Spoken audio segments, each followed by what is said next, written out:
దీంట్లో OSI model గురించి కూడా నేను ఎక్స్ప్లెయిన్ చేస్తాను. మనకి అదర్ నెట్వర్క్ మోడల్స్ కూడా అవైలబుల్ ఉండేవి డిఫరెంట్ వెండర్స్ నుండి, లైక్ ఆర్పానెట్ అని, ఎస్ఎన్ఏ అని, ఇలా చాలా ఉండేవి టీసీపీ ఐపీ మోడల్ కి ముందు. కానీ ఇక్కడ ప్రాబ్లం ఏంటి అంటే ఇన్కంపాటబిలిటీ. అంటే రెండు మెషిన్స్ ఉన్నాయనుకోండి, అవి రెండు డిఫరెంట్ నెట్వర్క్ మోడల్స్ అవుతున్నాయి. ఫర్ ఎగ్జాంపుల్ ఒక మెషిన్ ఆర్పానెట్ కి సపోర్ట్ చేస్తుంటే ఈ మెషిన్ ఆర్పానెట్ ఉన్న మెషిన్స్ తో మాత్రమే కమ్యూనికేట్ చేయగలుగుతుంది. ఒకవేళ ఈ డివైస్ ఆర్పానెట్ కి సపోర్ట్ చేసి ఇది ఎస్ఎన్ఏ కి సపోర్ట్ చేసింది అనుకోండి, ఆ రెండు కమ్యూనికేట్ చేయలేవు. ఎందుకంటే ఇంప్లిమెంటేషన్ డిఫరెంట్ గా ఉంటుంది వాళ్ళ నెట్వర్క్ మోడల్స్ లో. సో డివైజెస్ కి కమ్యూనికేషన్ జరగాలి అంటే అన్ని ఒకే మోడల్స్ కి సపోర్ట్ చేయాలన్నమాట. అందుకే ఓఎస్ఐ మోడల్ ని ప్రపోజ్ చేశారు, మల్టీ వెండర్స్ కి కూడా యూజ్ అయ్యేలాగా. సో ఓఎస్ఐ అంటే ఏంటంటే ఓపెన్ సిస్టమ్ ఇంటర్ కనెక్ట్. ఇది నెట్వర్క్ లో conceptual model TCP IP model కి ముందు. మెజారిటీ ఆఫ్ నెట్వర్క్ ప్యాకెట్స్ అన్ని కూడా టీసీపీ ఐపీ ప్రోటోకాల్ సూట్ ని ఫాలో అవుతాయి. సో ఈ టీసీపీ ఐపీ అనేది 4 లేయర్స్ ఉంటుంది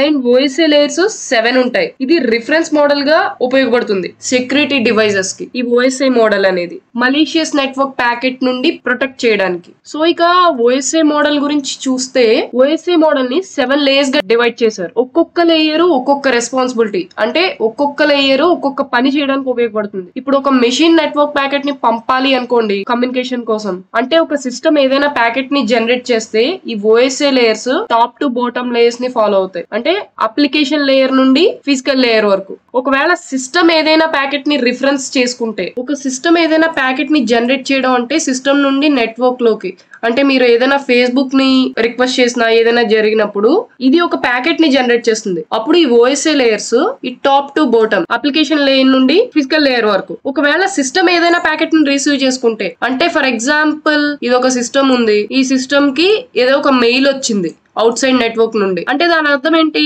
ఈ సిస్టమ్ ఒక ప్యాకెట్ ని రిసీవ్ చేసుకుంటుంది. ఈ ఓఎస్ఐ లేయర్ ఫిజికల్ లేయర్ నుండి అప్లికేషన్ లేయర్ కి అప్పుడు వర్క్ అవుతాయి అనమాట. ఫిజికల్ లేయర్ నుండి అప్లికేషన్ లేయర్. ఈ టేబుల్ చూస్తే 7 లేయర్స్ ఏమేం పనులు రెస్పాన్సిబిలిటీస్ అనేది అర్థం అవుతుంది. ఫస్ట్ అప్లికేషన్ లేయర్ చూసుకుందాం. సో ఫస్ట్ అప్లికేషన్ లేయర్ గురించి చూసుకుంటే నేను ఒక ఎగ్జాంపుల్ చెప్తా. ఇప్పుడు ఒక కంప్యూటర్ ఉంది. సో ఇప్పుడు ఒక కంప్యూటర్ నెట్ లో ఏదో ఒక ఇన్ఫోని పంపాలి అంటే ఇక్కడ ఈ కంప్యూటర్ ఒక ప్యాకెట్ ని జనరేట్ చేస్తుంది. అప్లికేషన్ లేయర్ ఏం చేస్తుంది అంటే ఈ అప్లికేషన్ లేయర్ నెట్వర్క్ తో ఇంటరాక్ట్ అయ్యి యాక్షన్స్ ని ఎనేబుల్ చేస్తుంది. అంటే మెయిల్స్ పంపడం, వెబ్సైట్స్ బ్రౌజింగ్, ఫైల్ ట్రాన్స్ఫర్ చేయడం అలా. సో ఈ అప్లికేషన్ లేయర్ బ్రిడ్జ్ లా యూజ్ అవుతుంది అనమాట. సో ఈ సింపుల్ గా మాట్లాడుకోవాలి అనుకుంటే ఈ అప్లికేషన్ లేయర్ అనేది యూజర్ ఫేసింగ్ అప్లికేషన్ అనమాట. మనం ఇప్పుడు గూగుల్ ఓపెన్ చేస్తున్నాం, లేకపోతే ఫేస్బుక్ ఓపెన్ చేస్తున్నాం, ఏదో ఒకటి ఓపెన్ చేసి మనం జస్ట్ GUI ఇంటర్ఫేస్ ఒక్కటే చూసి మనం చేస్తున్నాం. ఈ అప్లికేషన్ లేయర్ దానికి యూజ్ అవుతుంది. ఈ అప్లికేషన్ లేయర్ బ్రిడ్జ్ లా యూజ్ అవుతుంది యూజర్ ఫేసింగ్ అప్లికేషన్ కి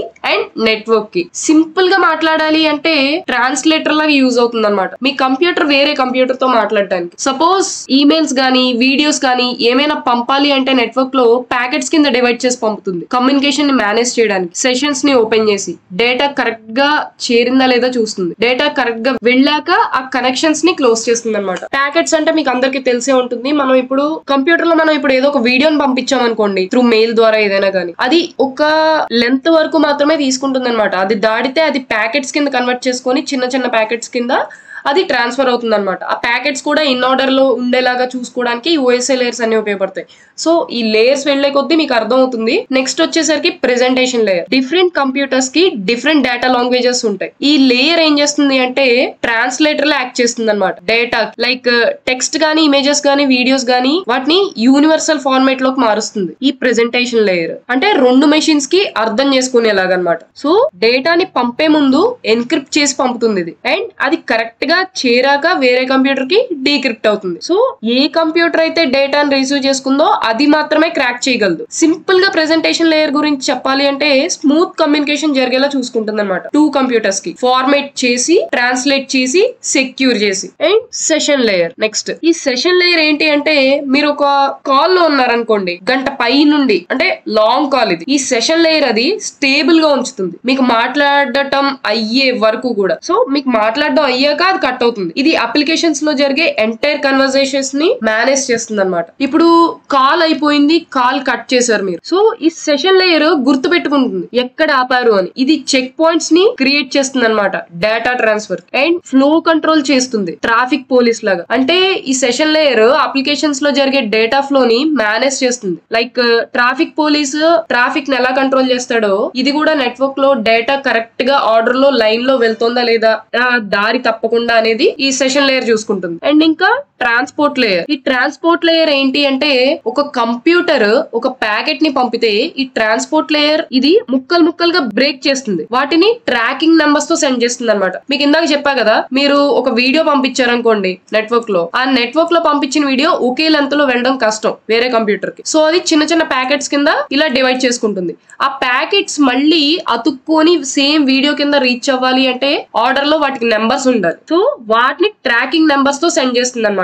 అండ్ అది చెక్ చేసుకుంటుంది అన్ని పీసెస్ కరెక్ట్ గా వెళ్ళాయా లేదా, ఒకవేళ లేకపోతే వెనక్కి పంపేయమంటుంది అనమాట ఈ ట్రాన్స్పోర్ట్ లేయర్. సో ఒక కంప్యూటర్ నుండి ఇంకో కంప్యూటర్ కి డేటాని పంపడానికి ఇది రెస్పాన్సిబుల్. అండ్ ఇంకా నెట్వర్క్ లేయర్. ఈ నెట్వర్క్ లేయర్ ఏం చేస్తుంది అంటే మీరు ఇప్పుడు ఒక పార్సిల్ పంపాలి మీ ఇంటి నుండి వేరే state or across the world, ఇది బెస్ట్ రూట్ ఏముందో చూస్తుంది నెట్వర్క్ నావిగేటర్ లాగా. అండ్ మీ పార్సిల్ ని డైరెక్ట్ చేస్తుంది కరెక్ట్ డెస్టినేషన్. ఒకవేళ ఆ రోడ్ బ్లాక్ అయిందనుకోండి, వెళ్లే రూట్ లో ఆల్టర్నేట్ రూట్స్ ఏమున్నాయో చూస్తుంది. ఇది ఈ డిజిటల్ వరల్డ్ లో మనకి ట్రాఫిక్ డైరెక్టర్ లాగా ఉపయోగపడుతుంది. ప్రతి కంప్యూటర్ కి యూనిక్ అడ్రస్ ఉంటుంది. లైక్ మన ఇంటికి హౌస్ నెంబర్ లాగా అన్నమాట. మన ఇంటికి హౌస్ నెంబర్ ఎలా ఉంటుందో ప్రతి కంప్యూటర్ కి ఒక యూనిక్ అడ్రస్ ఉంటుంది. సో ఈ నెట్వర్క్ లేయర్ ఈ అడ్రస్ లను చదివి ఎక్కడికి పంపాలో లైక్ GPS కోఆర్డినేట్ లాగా ఎగ్జాక్ట్ మెషిన్ కి పంపిస్తుంది అనమాట. మనం పంపించిన ఇన్ఫర్మేషన్ ఆర్ డేటా ఆర్ ఏదైనా సరే. సింపుల్ గా చెప్పాలి అంటే ఈ నెట్వర్క్ లేయర్ డేటా ప్యాకెట్స్ ని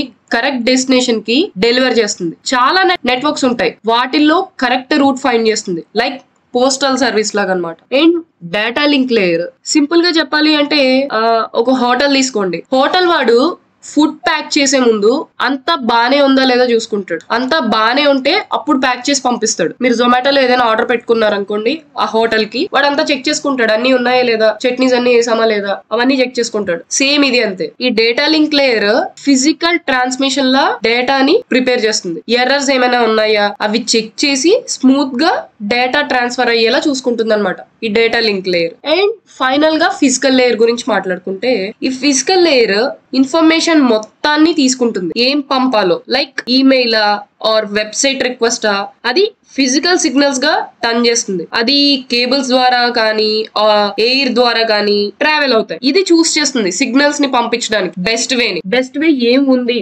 అంటే వైర్స్ ద్వారా పంపాలా, ఫైబర్ ఆప్టిక్ కేబుల్స్ ద్వారా పంపాలా, ఆర్ వైర్లెస్ సిగ్నల్స్ అంటే వైఫై ఆర్ బ్లూటూత్ తో పంపాలా అనేది ఈ ఫిజికల్ లేయర్ డిసైడ్ చేస్తుంది అనమాట. సో ఇది సింపుల్ గా మాట్లాడుకుంటే కంప్యూటర్ నుండి డేటాని తీసుకొని కేబుల్స్ ద్వారా కానీ ఎయిర్ వేవ్స్ ద్వారా కానీ డేటాని పంపుతుంది. మొత్తం నెట్వర్క్ కమ్యూనికేషన్ కి ఇది మెయిన్ ఫౌండేషన్ అనమాట.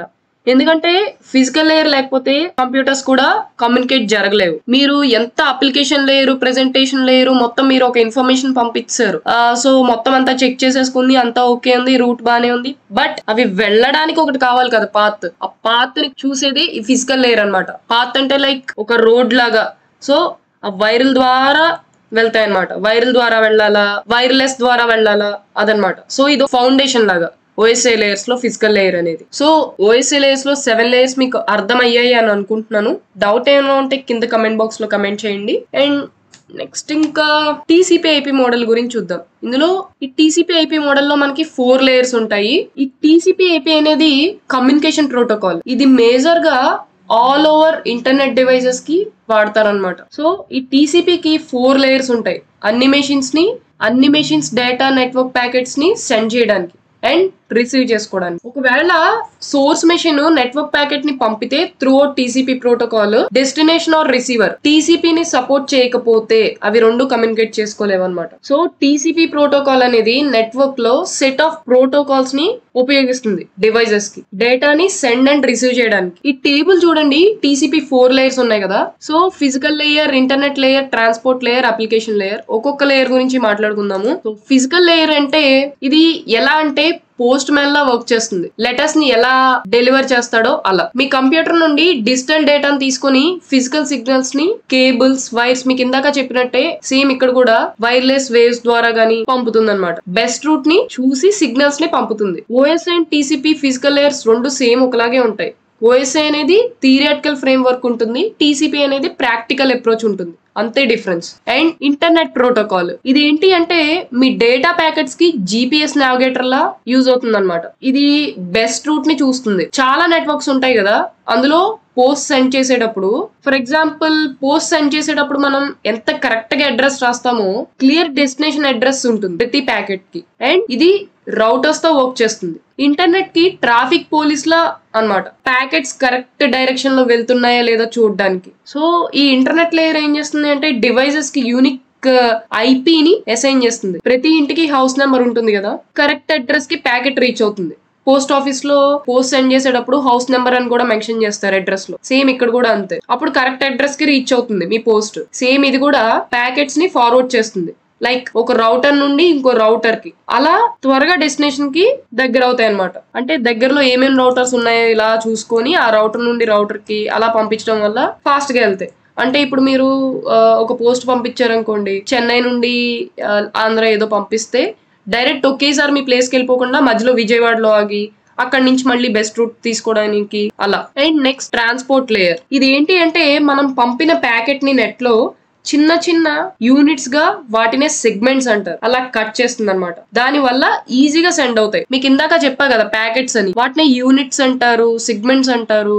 మీరు ఒక వీడియో పంపిస్తే దాన్ని ఇలా ముక్కలు ముక్కలుగా కట్ చేసి వాటిని పంపిస్తే ఈజీగా డెలివర్ అవుతాయి. సో ఇలా కట్ చేసిన ప్రతి సెగ్మెంట్ కి కూడా యూనిక్ ఐడెంటిటీ ఇస్తుంది, like tracking number. So assemble చేయడానికి ఈజీ అవుతుంది అనమాట. అండ్ ఏదైనా మిస్ అయ్యింది అంటే రీసెండ్ చేయమంటుంది ఈ ట్రాన్స్పోర్ట్ లేయర్. ఇది ఎర్రర్ ఏమైనా ఉన్నాయో చెక్ చేస్తుంది. ఒకవేళ ఎర్రర్ ఉంటే ఆర్ ఏదైనా మిస్ అయిన ప్యాకెట్ రీసెండ్ చేయమంటుంది. ఫ్లోని స్పీడ్ ని మేనేజ్ చేస్తుంది. ఈ ట్రాన్స్పోర్ట్ లేయర్ ఫ్లోని స్పీడ్ ని రెండింటిని మేనేజ్ చేస్తుంది. అండ్ ఇంకా అప్లికేషన్ లేయర్. ఇది ఎలా అంటే మీ ఫోన్స్, మీ మొబైల్స్ లో యాప్స్ మీరు ఎలా వాడతారో అలా యూజర్స్ కి డైరెక్ట్ సర్వీస్ ప్రొవైడ్ చేస్తాయి అనమాట. లైక్ మనం వెబ్ బ్రౌజర్ లో ఏమైనా సెర్చ్ చేయడానికి, మెసేజ్ యాప్స్ లో స్ట్రీమింగ్ సర్వీసెస్, ఈమెయిల్స్ గానీ, ఫైల్ ట్రాన్స్ఫర్ ప్రోగ్రామ్, అలా డేటాని ఫార్మేట్ చేసి నెట్వర్క్ కి అర్థం అయ్యేలా చెప్తుంది అప్లికేషన్ లేయర్ అనేది. సో మీకు అక్కడ ఓఎస్ఐ లేయర్స్ లో 7 లేయర్స్ ఒక్కొక్కటి ఒక్కొక్క పని చేస్తాయి. ఇక్కడ ఫిజికల్, ఇక్కడ 4 లేయర్సే అన్ని పనులని చేస్తున్నాయి. ఇంతే గైస్ డిఫరెన్స్ అనేది. సో మీకు ఓఎస్ఐ కి టీసీపీ ఏపీకి డిఫరెన్స్ అయితే అర్థమైందని అనుకుంటున్నాను. రెండు ఇంచుమించు ఒకలాగే ఉంటాయి. ఓఎస్ఐ అనేది థియరిటికల్ ఫ్రేమ్ వర్క్ ఉంటుంది, టీసీపీ అనేది ప్రాక్టికల్ అప్రోచ్ ఉంటుంది. మీకు ఏమైనా డౌట్స్ ఉంటే కింద కమెంట్ బాక్స్ లో కమెంట్ చేయండి. ఇలాంటి మరిన్ని ఇంట్రెస్టింగ్ వీడియోస్ కోసం please subscribe to our channel. Thank you. ఇప్పుడు మీరు ఒక ఫైల్ ని ఒక మెషిన్ నుండి ఇంకో మెషిన్ కి పంపాలనుకోండి. ఫర్ ఎగ్జాంపుల్ ఈ మెషిన్ నుండి ఈ మెషిన్ కి పంపించాలనుకోండి. అప్పుడు 2 మెషిన్స్ కనెక్ట్ అయి ఉండాలి. ఎయిదర్ వైర్డ్ అంటే ల్యాన్ కేబుల్ ద్వారా కానీ or wireless. Machines network packets ని సెండ్ చేస్తాయి కమ్యూనికేషన్ కి. అంటే ఇది ఇప్పుడు సోర్స్ మెషిన్ అనుకుందాం. సోర్స్ మెషిన్ అంటే మనం పంపించే మెషిన్. ఈ సోర్స్ మెషిన్ ఒక ఫైల్ ని పంపితే అది 1 లేదా మల్టిపుల్ ప్యాకెట్స్ కింద కన్వర్ట్ చేసి పంపుతుంది. అది ఫైల్ సైజ్ మీద డిపెండ్ అయి ఉంటుంది అనమాట. లేకపోతే నెట్వర్క్ లో నెట్వర్క్ ప్యాకెట్స్ ని అలో చేసే దాని మీద డిపెండ్ అయి ఉంటుంది. ఇప్పుడు ఫర్ ఎగ్జాంపుల్ ఈ ఒక ఫైల్ ఉంది అనుకుందాం. ఈ సిస్టమ్ ఈ ఫైల్ ని పంపించింది ఇంకో సిస్టమ్ కి. సో దీని సైజ్ వచ్చేసరికి 1000 KB. సో ఈ ఫైల్ వచ్చేసరికి 1000 KB ఉందనుకుందాం. మాక్సిమం డేటా ప్యాకెట్ 500 KB మాత్రమే అలో చేస్తుంది నెట్వర్క్ లో. అప్పుడు సోర్స్ మెషిన్ 2 నెట్వర్క్ ప్యాకెట్స్ కింద పంపిస్తుంది అనమాట డెస్టినేషన్ మెషిన్ కి. అంటే ఈ మెషిన్ కి 500 × 500 2 ప్యాకెట్స్. సో ఈ పిక్చర్ చూసుకుంటే ఈ 2 మెషిన్స్ ని కనెక్ట్ చేయడానికి నేను ఒకవైపు ల్యాన్ కేబుల్ ని ఒక కంప్యూటర్ కి, ఇంకోవైపు ల్యాన్ కేబుల్ ని ఇంకో ఎండ్ కి కనెక్ట్ చేశాను అనమాట. సో ఇప్పుడు 2 మెషిన్స్ డేటాని ఈజీగా ఎక్స్చేంజ్ చేయొచ్చు. ఒక కంపెనీ తీసుకున్నాం అనుకోండి, అందులో ఒక 30 విండోస్ మెషిన్స్ ఉన్నాయి అనుకుందాం. ఫర్ ఎగ్జాంపుల్ ఇది ఒక కంపెనీ, ఇందులో ఒక 30 మెషిన్స్ ఉన్నాయి. సో ఒక 30 విండోస్ మెషిన్స్ ఉన్నాయి అనుకోండి ఎంప్లాయీస్ కి. ఇప్పుడు ఈ అన్ని మెషిన్స్ ని కలపడానికి ఆర్ ఇంటర్నల్ నెట్వర్క్ ని బిల్డ్ చేయడానికి అంటే 29 కేబుల్స్ కావాలి మనకి, అన్ని డివైసెస్ ని కనెక్ట్ చేయడానికి. అది చూడడానికి కూడా చాలా లైక్ క్లమ్జీగా ఉంటుంది అనమాట. సో 2 డివైసెస్ కన్నా ఎక్కువ కంప్యూటర్స్ కి కనెక్ట్ చేయాలి అంటే అది అవ్వదు. ఎందుకంటే RJ45 పోర్ట్స్ చాలా ఎక్కువ ఉండాలి ప్రతి కంప్యూటర్ కి. ఈ RJ45 పోర్ట్స్ అనేవి ప్రతి కంప్యూటర్ కి చాలా ఎక్కువ ఉండాలి. బట్ ఒక కంప్యూటర్ కి ఒక RJ45 పోర్ట్ మాత్రమే ఉంటుంది. సో ఏదైనా దారి ఉందా కంప్యూటర్స్ ఈ 30 కంప్యూటర్స్ ని కనెక్ట్ చేయడానికంటే హబ్ గురించి మాట్లాడుకుందాం. సో ఈ హబ్ అనేది నెట్వర్క్ డివైజెస్ 2 కన్నా ఎక్కువ కంప్యూటర్స్ ఉన్నా దానికి కనెక్ట్ చేయడానికి యూజ్ అవుతుంది అనమాట. ఒకవేళ 2 డివైజెస్ కన్నా ఎక్కువ సేమ్ డివైజెస్ కి కనెక్ట్ అయితే అన్ని computer machines hub network device కి కనెక్ట్ అవుతాయి. సో ఇప్పుడు ఈ కంప్యూటర్ ఏదైనా ఫైల్ ని పంపాలి అంటే ఆ machine first network device hub కి పంపుతుంది, తర్వాత అది డెస్టినేషన్ మెషిన్ కి పంపుతుంది అనమాట. సో ఇమేజ్ లో చూస్తే 5 డివైజెస్ హబ్ కి డైరెక్ట్ గా ల్యాన్ కేబుల్ ద్వారా కనెక్ట్ అయ్యి, హబ్ అనేది ఏంటంటే ఇంటర్మీడియేటర్ గా వర్క్ చేస్తుంది అనమాట ప్యాకెట్స్ ని ఫార్వర్డ్ చేయడానికి. బట్ ఇందులో ప్రాబ్లం ఏంటి అంటే ఇప్పుడు మీరు ఏదైనా మెయిల్ సెండ్ చేయాలి అంటే ఇంకో మెషిన్ కి ఈ హబ్ అన్ని డివైజెస్ కి పంపిస్తుంది అనమాట, పంపించి చెక్ చేసుకుంటుంది, అప్పుడు డెస్టినేషన్ మెషిన్ కి రీచ్ అవుతుంది. అంటే మీరు పంపిన మెయిల్ మిగతా 4 మెషిన్స్ కి కూడా వెళ్తుంది అనమాట. ఈ హబ్ అనేది ఇంటెలిజెంట్ డివైస్ కాదు, ఇది అన్ని మెషిన్స్ కి డేటాను పంపించేస్తుంది, పర్సనల్ మెయిల్ అయినా సరే. సో సెక్యూరిటీ అనేది లేదు ఇందులో హబ్ ద్వారా ఇంకో మెషిన్ కి కమ్యూనికేట్ చేయడానికి. అందుకే దీన్ని డమ్ నెట్వర్క్ డివైస్ అంటారు, ఎందుకంటే మెమొరీ ఏమీ హోల్డ్ చేయదు. సో దీన్ని ఓవర్కమ్ చేయడానికి స్విచ్ వచ్చింది అనమాట. ఈ స్విచ్ కూడా నెట్వర్క్ డివైస్, ఇది కూడా మల్టిపుల్ డివైసెస్ కి కనెక్ట్ చేయడానికి వాడతారు, లైక్ హబ్ లాగా. స్విచ్ అనేది ఇంటెలిజెంట్ నెట్వర్క్ డివైస్. ఈ స్విచ్ క్యామ్ టేబుల్ మీద వర్క్ చేస్తుంది. క్యామ్ అంటే కంటెంట్ అడ్రసబుల్ మెమరీ. సో ఈ క్యామ్ టేబుల్ లో ఏముంటాయంటే స్విచ్ ఈథర్నెట్ పోర్ట్ అడ్రస్ ఉంటుంది, మ్యాక్ అడ్రస్ తో కనెక్ట్ అయిన డివైస్. ఒక కంప్యూటర్ కి 2 రకాల అడ్రస్లు ఉంటాయి, MAC address and IP address. MAC address అనేది ఫిజికల్ ఆర్ పర్మనెంట్ అడ్రస్ అన్నమాట. ఐపీ అడ్రస్ అనేది logical or temporary address machines కి. స్విచ్ నెట్వర్క్ ప్యాకెట్ ని పోర్ట్ ద్వారా పంపుతుంది. సో ఈ machine MAC address destination device ది ఆల్రెడీ మ్యాప్ అయి ఉంటుంది ఈ క్యామ్ టేబుల్ లో. ఒకవేళ మ్యాక్ అడ్రస్ నెట్వర్క్ ప్యాకెట్ లో అవైలబుల్ గా ఉండి క్యామ్ టేబుల్ లో అవైలబుల్ గా లేకపోతే అప్పుడు స్విచ్ ఏవైతే కనెక్ట్ అయి ఉన్నాయో మెషిన్స్ అన్నిటికీ పంపిస్తుంది అనమాట. ఇక్కడ మీరు గుర్తు పెట్టుకోవాల్సింది ఏంటి అంటే ఇంట్రూడర్స్ అంటే hackers fake or spoofed MAC addresses ని ఫ్లడ్ పంపిస్తారు క్యామ్ టేబుల్ కి. సో వాళ్ళకి అన్ని ప్యాకెట్స్ రీచ్ అవుతాయి అనమాట. దీన్నే క్యామ్ పాయిజనింగ్ అటాక్ అంటారు. బట్ స్విచ్ కి ఈ ఫ్యూచర్ ఉంది ఏంటంటే స్పెసిఫిక్ డివైస్ మ్యాక్ అడ్రస్ ని పర్టికులర్ పోర్ట్ తో లాక్ చేసుకుంటుంది అనమాట. సో క్యామ్ టేబుల్ లో అనాథరైజర్ ఓవర్ రైటింగ్ జరగకుండా ఉంటుంది. ఈ స్విచ్ ఎన్ని మెషిన్స్ కనెక్ట్ అయి ఉన్నా సరే ఏ డివైస్ కి మనం కమ్యూనికేట్ చేయాలి అనుకుంటున్నామో దాన్ని మాత్రమే కమ్యూనికేట్ అవుతుంది. అండ్ ఈ స్విచ్ నెట్వర్క్ ప్యాకెట్ లో మ్యాక్ అడ్రస్ ఇన్ఫర్మేషన్ ని మాత్రమే చెక్ చేస్తుంది. And switch TCP protocol suit లో లేయర్ 1 లో వర్క్ చేస్తుంది, physical layer. So IP address అనేది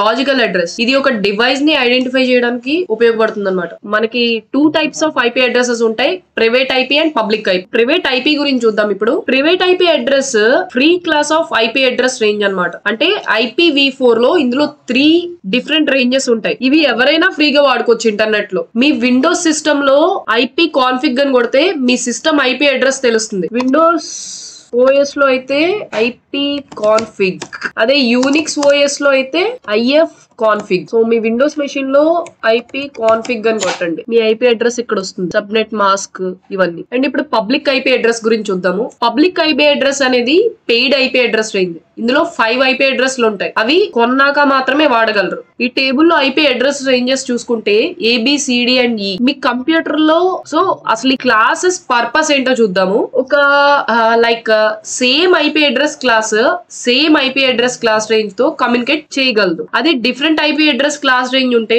అవి కమ్యూనికేట్ చేయలేవు అనమాట. ఫర్ ఎగ్జాంపుల్ ఒక కంపెనీ తీసుకుందాం. కంపెనీ తీసుకుంటే వేరియస్ డిపార్ట్మెంట్స్ ఉంటాయి, సేల్స్ డిపార్ట్మెంట్ అని, సాక్ డిపార్ట్మెంట్ అని, ఇంకా HR డిపార్ట్మెంట్ అని, ఇంకా ఏవో డిఫరెంట్ డిపార్ట్మెంట్స్ ఉంటాయి. వీటిని నెట్వర్కింగ్ కి సపరేట్ గా పెట్టాలి లాజికల్ గా. సో డిఫరెంట్ టీమ్స్ కి డిఫరెంట్ IP అడ్రస్ రేంజెస్ ఉంటాయి అనమాట. సో ఒకవేళ ఏదైనా సిస్టమ్ కాంప్రమైజ్ అయితే ఆ వైరస్ మొత్తం నెట్వర్క్ స్ప్రెడ్ అవుతుంది. అదే మనకి డిఫరెంట్ IP అడ్రస్ రేంజెస్ ఉంటే ఆ ఇన్ఫెక్షన్ వేరే డిపార్ట్మెంట్ కి స్ప్రెడ్ అవుతుంది అనమాట. సో మనం డిఫరెంట్ IP అడ్రసెస్ తో కమ్యూనికేట్ చేయాలి అంటే మనం నెట్వర్క్ డివైస్ రౌటర్ ని వాడాలి. ఒక కంపెనీలో డిఫరెంట్ డిపార్ట్మెంట్స్ ఉన్నాయి, వీటన్నిటితో కమ్యూనికేట్ చేయాలి అంటే మనకు ఒక రౌటర్ ఉండాలి. ఇక్కడ మీరు గుర్తుపెట్టుకోవాల్సింది ఏంటి అంటే సేమ్ IP మెషిన్స్ స్విచ్ తో కనెక్ట్ అయి ఉంటాయి, different IP address machines router తో కమ్యూనికేట్ అవుతాయి. సో ఒక మెషిన్ ఇంటర్నెట్ లో ప్రైవేట్ IP తో ఎలా కమ్యూనికేట్ చేస్తుందో చూద్దాం. సో ఈ gateway local network private IP ని పబ్లిక్ IP గా మార్చడానికి NAT అండ్ TAT తో ప్రొవైడ్ చేస్తుంది అనమాట. సో NAT అంటే నెట్వర్క్ అడ్రస్ ట్రాన్స్లేషన్.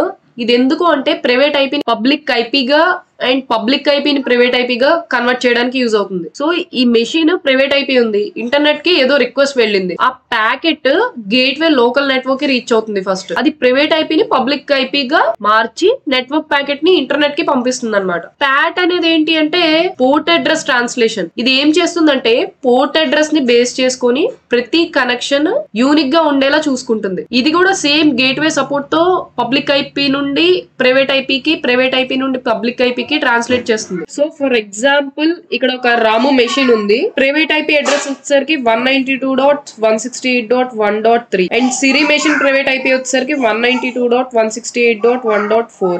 ఇద్దరు ఒకేసారి ఫేస్బుక్ వెబ్సైట్ ని ఓపెన్ చేశారు. వాళ్ళ కంప్యూటర్స్ రిక్వెస్ట్ ఫేస్బుక్ సర్వర్ కి పబ్లిక్ ఐపీ 2.2.2 పోర్ట్ 443 కి పంపాలి. బట్ ఆ కంపెనీ పబ్లిక్ ఐపీ వచ్చేసరికి ఈ గేట్వేది 1.1.1.1. సో ఈ గేట్వే ప్రైవేట్ ఐపీని పబ్లిక్ ఐపీగా ఫార్వర్డ్ చేస్తుంది అనమాట. సో ఇప్పుడు ఏం జరిగింది, ఇక్కడ నుంచి source IP 1.1.1 public IP, company public IP, ఇది సర్వర్ కి రిక్వెస్ట్ వెళ్ళింది 443 పోర్ట్ తో. బట్ ఇక్కడ రెండు రిక్వెస్ట్లు డిఫరెంట్ మెషిన్స్ నుండి జరిగాయి, కానీ గేట్వే సేమ్ ఐపీ అడ్రస్ తో రిక్వెస్ట్ ఫార్వర్డ్ చేసింది. సో ఇక్కడ రాము మెషిన్ నుండి 52,134 గేట్వే పోర్ట్ తో దీన్ని 52,994 పోర్ట్ కి ట్రాన్స్లేట్ చేసి ఈ రిక్వెస్ట్ ని ఫేస్బుక్ సర్వర్ కి పంపించింది అనమాట. అంటే ఈ గేట్వే కి మళ్ళీ ఫేస్బుక్ రెస్పాన్స్ ఎలా జరుగుతుంది, మళ్ళీ 52,994 తోనే రెస్పాన్స్ వస్తుంది ఈ గేట్వే కి. సో ఇది మళ్ళీ సేమ్ రాము పోర్ట్ ఏదైతే ఉందో 52,134, ఈ 52,994 ని ఒరిజినల్ సోర్స్ పోర్ట్ కి ట్రాన్స్లేట్ చేసి అప్పుడు రిజల్ట్ ని పంపిస్తుంది అనమాట రాము మెషిన్ కి. సేమ్ సిరి మెషిన్ కి కూడా అదే జరుగుతుంది. ఈ సోర్స్ పోర్ట్ 52,982 ని 54,214 కి ట్రాన్స్లేట్ చేసి అది ఫేస్బుక్ సర్వర్ కి పంపించింది. అండ్ ఫేస్బుక్ సర్వర్ ఈ పోర్ట్ కి ఆన్సర్ వస్తుంది అనమాట. సో ఈ గేట్వే ఏం చేస్తుంది, అది మళ్ళీ ఒరిజినల్ పోర్ట్ కింద ట్రాన్స్లేట్ చేసి మెషిన్ కి రెస్పాన్స్ పంపిస్తుంది. అండ్ ఈ ప్యాట్ అండ్ నాట్ రెండు కూడా నెట్వర్క్ అడ్రస్ ట్రాన్స్లేషన్స్.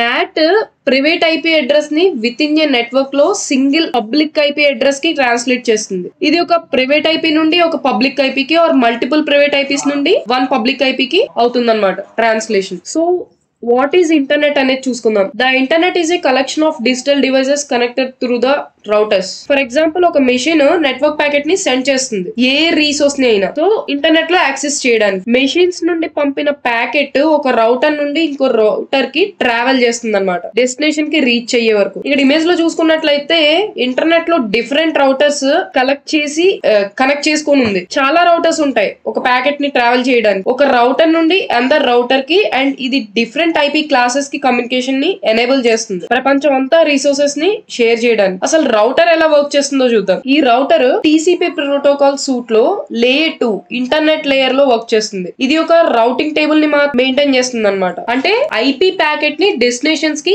ఎలా పంపాలి డిసైడ్ చేయడానికి. ఇక్కడ గుర్తు పెట్టుకోవాల్సింది ఏంటంటే రౌటర్ 2 డిఫరెంట్ నెట్వర్క్స్ కి కనెక్ట్ అయి ఉంటుంది. నెట్వర్క్ ప్యాకెట్ ని డెస్టినేషన్ ఐపీ అడ్రస్ ని బట్టి ఫార్వర్డ్ చేస్తుంది. So router destination IP address ని చెక్ చేసి నెట్వర్క్ ప్యాకెట్ లో నెక్స్ట్ అవైలబుల్ రౌటర్స్ కి ఫార్వర్డ్ చేస్తుంది అనమాట, రౌటింగ్ టేబుల్ ఇన్ఫర్మేషన్ ని బట్టి. అండ్ నెక్స్ట్ దాంట్లో ట్రాన్స్మిషన్ కంట్రోల్ ప్రోటోకాల్ గురించి, టీసీపీ యూడిపి అంటే ఏంటో, టీసీపీ ఫ్లాగ్స్ అంటే ఏంటో, అండ్ 3-వే హ్యాండ్ షేక్ గురించి చూద్దాము. ఈ రోజు క్లాస్ లో ట్రాన్స్మిషన్ కంట్రోల్ ప్రోటోకాల్ అంటే ఏంటో చూద్దాము. మీకు ఆల్రెడీ టీసీపీ సూట్ గురించి నేను ప్రీవియస్ గా ఎక్స్ప్లెయిన్ చేశాను ఓఎస్ఏ లేయర్స్ ఎక్స్ప్లెయిన్ చేసినప్పుడు. సో టీసీపీ అంటే ట్రాన్స్మిషన్ కంట్రోల్ ప్రోటోకాల్. ఇది టీసీపీ ఐపీ ప్రోటోకాల్ సూట్ లో థర్డ్ లేయర్ వచ్చేసరికి ట్రాన్స్పోర్ట్ లేయర్ మీద వర్క్ చేస్తుంది అనమాట. ఈ ట్రాన్స్పోర్ట్ లేయర్ ఏంటి అంటే ఎండ్ టు ఎండ్ కమ్యూనికేషన్ ని చెక్ చేస్తుంది ఈ 2 మెషిన్స్ కి. అండ్ ఈ 2 మెషిన్స్ కి ఎండ్ టు ఎండ్ కమ్యూనికేషన్ పోర్ట్ల ద్వారా జరుగుతుంది అనమాట. మనకి 65,536 పోర్ట్స్ ఉన్నాయి మొత్తం. డివైజెస్ ఈ పోర్ట్స్ ను ఉపయోగించి ప్యాకెట్స్ ని సెండ్ ఆర్ రిసీవ్ చేసుకుంటాయి అనమాట. ఈ పోర్ట్స్ ను ఉపయోగించి ఈ డివైజెస్, ఏ డివైజెస్ అయినా కానీ, మీరు మొబైల్ అయినా ఏదైనా సరే ఎలక్ట్రానిక్ డివైస్, మీరు నెట్వర్క్ తో కమ్యూనికేట్ చేసినప్పుడు ఈ పోర్ట్స్ ను ఉపయోగించి డేటాని సెండ్ గానీ రిసీవ్ గానీ చేసుకుంటాయి. ఈ ట్రాన్స్పోర్ట్ కంట్రోల్ ప్రోటోకాల్ లో 2 ప్రోటోకాల్స్ ని వాడతారు, టీసీపీ అండ్ యూడిపి. నెట్వర్క్ లో ప్యాకెట్ సెండ్ అవ్వాలంటే అది ఎయిదర్ టీసీపీ ఆర్ యూడిపి ద్వారా అవుతుంది. పోర్ట్స్ నుండి డేటాని టీసీపీ ప్రోటోకాల్ తో సెండ్ చేస్తే client server 3-way hand shake complete చేయాలి డేటా పంపే ముందే. సో ఇప్పుడు ఈ సెండర్ ఉన్నాడు, ఈ సెండర్ ఒక మెయిల్ పంపించాలి ఈ కంప్యూటర్ కి. ఈ మెయిల్ పంపించాలంటే first 3-way hand shake complete అవ్వాలన్నమాట. 3-way హ్యాండ్ షేక్ అనేది నెక్స్ట్ చూద్దాము, ఫస్ట్ ఈ కాన్సెప్ట్ కంప్లీట్ అయ్యాక. అండ్ ఈ టీసీపీ అనేది స్లోగా ఉంటుంది యూడిపి తో కంపేర్ చేసుకుంటే, ఎందుకంటే ఎర్రర్ చెక్ చేసి అక్నాలెడ్జ్మెంట్ తీసుకుంటుంది ప్రతి ప్యాకెట్ కి ఈ టీసీపీ అనేది. మీకు ఈజీ ఎగ్జాంపుల్స్ చెప్పాలి అంటే టీసీపీ అనేది మీరు ఒక మెయిల్ పంపించారనుకోండి, మీరు ఎగ్జాక్ట్ ఏ ఇన్ఫర్మేషన్ పంపించారో ఆ ఇన్ఫర్మేషన్ వేరే కంప్యూటర్ కి వెళ్తుంది. సో అది ఏమైనా మిస్ అయిందంటే ఎర్రర్ వస్తుంది మనకి. అదే యూడిపి తీసుకున్నారనుకోండి, మీరు ఒక వీడియో కాల్ గానీ మామూలు కాల్ గానీ చేస్తే మీకు వీడియో కాల్ లో చూడండి క్లారిటీగా ఉండవు కొన్ని కాల్స్, ఒక్కొక్కసారి సిగ్నల్ సరిగ్గా లేక లైక్ బ్లర్ అయి ఉంటాయి ఇది ఇమేజ్. సో అది ఒక ఎగ్జాంపుల్ అన్నమాట యూడిపికి. సో ఇప్పుడు టీసీపీ హెడర్ ఫీల్డ్స్ గురించి చూద్దాము. టీసీపీ హెడర్ అనేది డేటా ప్యాకెట్ అన్నమాట ట్రాన్స్పోర్ట్ లేయర్ లో. టీసీపీ ప్రోటోకాల్స్ ట్రాన్స్పోర్ట్ లేయర్ లో ఇది ఒక డేటా ప్యాకెట్ అన్నమాట ఈ టీసీపీ హెడర్ అనేది. సో ఈ టీసీపీ హెడర్ స్టాండర్డ్ సైజ్ వచ్చేసరికి 20 bytes. ఒకవేళ ఏదైనా ఎక్స్ట్రా ఫంక్షనాలిటీస్ కావాలంటే 40 వరకు ఎక్స్టెండ్ చేసుకుంటుంది అనమాట. సో ఇప్పుడు మనం కింద టేబుల్ చూద్దాము అసలు ఏమేమి ఉంటాయి ఇందులో, అది ఎందుకు ఉపయోగపడుతుంది అనేది. ఫస్ట్ వచ్చేసరికి సోర్స్ పోర్ట్. ఇదేంటంటే పోర్ట్ అడ్రస్ లో ఉన్న సోర్స్ మెషిన్ కి ఇన్ఫర్మేషన్ ఇస్తుంది అనమాట. అండ్ డెస్టినేషన్ పోర్ట్, ఇది డెస్టినేషన్ మెషిన్ యొక్క పోర్ట్ అడ్రస్ ఇన్ఫర్మేషన్ ఇస్తుంది. ఇదేంటి? అండ్ సీక్వెన్స్ నెంబర్, ఇదేంటంటే ఒక సెషన్ లో ఎన్ని నెంబర్ ఆఫ్ ప్యాకెట్స్ పంపించారనే ఇన్ఫర్మేషన్ ఇస్తుంది అనమాట. ఎక్నాలెడ్జ్మెంట్ ఏంటి అంటే ఒక సోర్స్ మెషిన్ నుంచి ఇంకో డెస్టినేషన్ మెషిన్ కి మీరు ఒక ప్యాకెట్ అంటే ఏదో ఒక ఫైల్ వీడియో గానీ లేకపోతే మెయిల్ గానీ ఏదైనా పంపించారంటే అది ఈ సోర్స్ మెషిన్ నుంచి డెస్టినేషన్ మెషిన్ కి రీచ్ అయిందా లేదా అనేది ఎక్నాలెడ్జ్మెంట్ తీసుకుంటుంది. హెడర్ లెంత్ అంటే టీసీపీ హెడర్ టోటల్ లెంత్ ఎంత ఉందో దాని ఇన్ఫర్మేషన్ ప్రొవైడ్ చేస్తుంది. అండ్ ఈ రిజర్వ్డ్ అనేది ఫ్లాగ్స్ లోకి వస్తుంది అనమాట. ఇది ఒక ఎక్స్పెరిమెంటల్ పర్పస్ కి యూజ్ చేస్తారు ఈ రిజర్వ్డ్ అనేది. మనకి ఫ్లాగ్స్ చాలా ఉంటాయి వీటిలో, రిజర్వ్డ్ అని, నాన్స్, కాంగ్స్, విండోస్ రెడ్యూస్ అని, echo, urgent, acknowledgement, push, reset, synchronization, finish, ఇలా చాలా ఫ్లాగ్స్ ఉంటాయి. అండ్ విండో, ఈ విండో వచ్చేసరికి ఇది డిఫైన్ చేస్తుంది లైక్ ఈ విండో అనేది ఏంటి అంటే ఎంత సైజ్ వరకు ప్యాకెట్ ని మెషిన్ రిసీవ్ చేసుకోగలదు అనేది ఇది డిసైడ్ చేస్తుంది అనమాట. సో ఈ చెక్ సమ్ వచ్చేసరికి ఆ ప్యాకెట్ లో ఏమైనా మోడిఫికేషన్ గానీ కరప్షన్ గానీ ఏమైనా ఉంటే పంపించేటప్పుడు అది చెక్ చేస్తుంది. ఈ అర్జెంట్ పాయింటర్ ఏం ఇండికేట్ చేస్తుంది అంటే అర్జెంట్ గా మనం ఏదైనా పంపించాలంటే కమ్యూనికేషన్ జరగడానికి ఆ బైట్స్ ని ఇది ఇండికేట్ చేస్తుంది అనమాట. సో ఇప్పుడు ఈ టేబుల్ లో ఉన్నది కొంచెం ఇంకా ఇన్ డెప్త్ చూద్దాము. సో సోర్స్ పోర్ట్ లో ఏంటంటే ఒక కంప్యూటర్ మెషిన్ కి 65,536 పోర్ట్స్ ఉంటాయి. ఇది ఎండ్ టు ఎండ్ కమ్యూనికేషన్ ని నెట్వర్క్ లో ప్యాకెట్స్ పంపించడం అండ్ రిసీవ్ చేసుకోవడం ద్వారా కమ్యూనికేషన్ జరుగుతుంది, ఎండ్ టు ఎండ్ కమ్యూనికేషన్. ఈ పోర్ట్ అడ్రస్ సైజ్ వచ్చేసరికి మనకి 16 bit or 2 bytes. దీంట్లో మనకి 3 types ఆఫ్ పోర్ట్ రేంజెస్ ఉంటాయి అనమాట. సో మనకి ఇప్పుడు 3 types ఆఫ్ పోర్ట్స్ ఉంటాయి. ఫస్ట్ వన్ వచ్చేసరికి వెల్ నోన్ పోర్ట్స్ 0 to 1023. ఈ పోర్ట్స్ ఎందుకు ఉపయోగపడతాయంటే well known services client machines కి ఏవైతే ఉంటాయో, for example port 80, 443, HTTP, HTTPS ఇవన్నమాట. హెచ్టిటిపి ఏంటి 80, హెచ్టిటిపిఎస్ ఏంటి 443. ఇలాంటి వాటికి వెల్ నోన్ పోర్ట్స్ అన్నమాట ఇవి 0 to 1023. అండ్ రిజిస్టర్ పోర్ట్స్ వచ్చేసరికి 1024 to 49151. ఈ పోర్ట్స్ ఎందుకు ఉపయోగపడతాయి అంటే డిఫరెంట్ వెండర్ అప్లికేషన్స్ నుంచి సర్వీసెస్ ని ప్రొవైడ్ చేయడానికి. ఇవి మనకి వెల్ నోన్ పోర్ట్ లిస్ట్ లోకి రావన్నమాట. ఫర్ ఎగ్జాంపుల్ 3689 తీసుకున్నాం అనుకోండి, ఇది యాపిల్ ఐట్యూన్స్ ది. సో ఈ 3689 అనేది ఏంటంటే యాపిల్ ఐట్యూన్స్ వాళ్ళు రిజిస్టర్ చేసుకున్నది అనమాట. And dynamic or private eyepiece ఇవి వచ్చేసరికి 49,150 to 65,535 ఉంటాయి. ఈ మెషిన్స్ ఏంటంటే డైనమిక్ గా క్లయింట్ మెషిన్స్ కి అసైన్ అవుతూ ఉంటాయి అనమాట. అంటే ఫర్ ఎగ్జాంపుల్ ఒక కంప్యూటర్ ఉందనుకోండి, మీరు ఒక వెబ్ అప్లికేషన్ వాడినప్పుడు ఒక ఐపీ జనరేట్ అవుతుంది, మళ్ళీ ఇంకొకసారి నెక్స్ట్ ఐపీ జనరేట్ అవుతుంది, అలా అనమాట. మీకు ఒక ఐపీ పర్మనెంట్ గా ఉండదు. ఈ సోర్స్ పోర్ట్ అనేది ఎందుకు ఉపయోగపడుతుందంటే మీరు ఒక కంప్యూటర్ నుంచి వేరే కంప్యూటర్ కి ఏదైనా రిక్వెస్ట్ జనరేట్ చేసినప్పుడు, అంటే మీరు ఒక ప్యాకెట్ ని పంపిస్తున్నప్పుడు అన్నమాట. ఒకవేళ మీరు HTTP రిక్వెస్ట్ చేశారనుకోండి ఒక వెబ్సైట్ కి, ఆ పోర్ట్ 80, అది వెల్ నోన్ పోర్ట్. ఇప్పుడు డెస్టినేషన్ పోర్ట్ గురించి చూద్దాం. సో ఈ డెస్టినేషన్ పోర్ట్ అనేది సెకండ్ ఫీల్డ్ ఈ TCP హెడర్ లో మీరు ఇక్కడ చూసుకున్నట్లయితే. ఈ డెస్టినేషన్ పోర్ట్ ఏ ఇన్ఫర్మేషన్ ఇస్తుందంటే ఎక్కడికి ఈ సోర్స్ మెషిన్ ప్యాకెట్ ని పంపిస్తోంది అనేది. అండ్ ఇప్పుడు ఈ TCP ఫ్లాగ్స్ లో ఈ 6 చాలా కామన్ గా వాడే ఫ్లాగ్స్ అన్నమాట TCP ప్యాకెట్స్ లో. ఈ సిన్ వచ్చేసరికి కనెక్షన్ ని ఇనిషియేట్ చేయడానికి ఉపయోగపడుతుంది. అండ్ అక్నాలెడ్జ్మెంట్ వచ్చేసరికి ప్యాకెట్ డెలివరీ అయిందని అక్నాలెడ్జ్మెంట్ కోసం, అంటే డెలివరీ అయిందని కన్ఫర్మేషన్ కోసం ఉపయోగపడుతుంది. అండ్ ఈ ఫినిష్ వచ్చేసరికి టెర్మినేట్ చేయడానికి ఉపయోగపడుతుంది అన్నమాట. ఈ పుష్ వచ్చేసరికి మొత్తం డేటాని బఫర్ ఉన్నా సరే డెస్టినేషన్ కి పంపించడానికి ఉపయోగపడుతుంది అనమాట. ఈ అర్జెంట్ కూడా అంతే, డేటాని ఇమీడియట్ గా పంపించాలి. ఈ రీసెట్ వచ్చేసరికి కనెక్షన్ ని రీసెట్ చేయడానికి ఉపయోగపడుతుంది అనమాట. సో ఇప్పుడు 3-way హ్యాండ్ షేక్ గురించి చూసుకుందాము. సో ఇది క్లయింట్ ఈ సర్వర్ కి రిక్వెస్ట్ పంపించింది ఈ సిన్ అనే ఫ్లాగ్ తో. అంటే మీకు అర్థమయ్యేలా చెప్పాలి అంటే క్లయింట్ వెళ్లి సర్వర్ తలుపు కొట్టింది అనమాట. ఇప్పుడు ఈ సర్వర్ ఈ సిన్ ప్యాకెట్ రిసీవ్ చేసుకుంది. అండ్ చేసుకున్నాక దాని అవైలబిలిటీ చెక్ చేసుకుంటుంది. చెక్ చేసుకున్నాక ఓకే అని చెప్పి దీనికి క్లయింట్ కి రిటర్న్ పంపిస్తుంది అనమాట ప్యాకెట్ ని. సింప్లెస్ అక్నాలెడ్జ్మెంట్ ప్యాకెట్ అంటే దిస్ ఈజ్ లైక్ ఎలా అంటే సర్వర్ డోర్ ఓపెన్ చేసి ఓకే మనం కనెక్ట్ అవుదామని చెప్తున్నట్టు క్లయింట్ కి. సో ఈ క్లయింట్ సింప్లెస్ అక్నాలెడ్జ్మెంట్ ప్యాకెట్ ని రిసీవ్ చేసుకున్నాక ఇది కన్ఫర్మ్ చేస్తుంది సర్వర్ కి అక్నాలెడ్జ్మెంట్ తో, నేను రిసీవ్ చేసుకున్నాను ప్యాకెట్స్ ని, ఓకే ఇప్పుడు మనం మాట్లాడుకుందాం అని చెప్పి క్లయింట్ సర్వర్ ఇప్పుడు డేటాని ట్రాన్స్ఫర్ చేసుకుంటాయి అనమాట.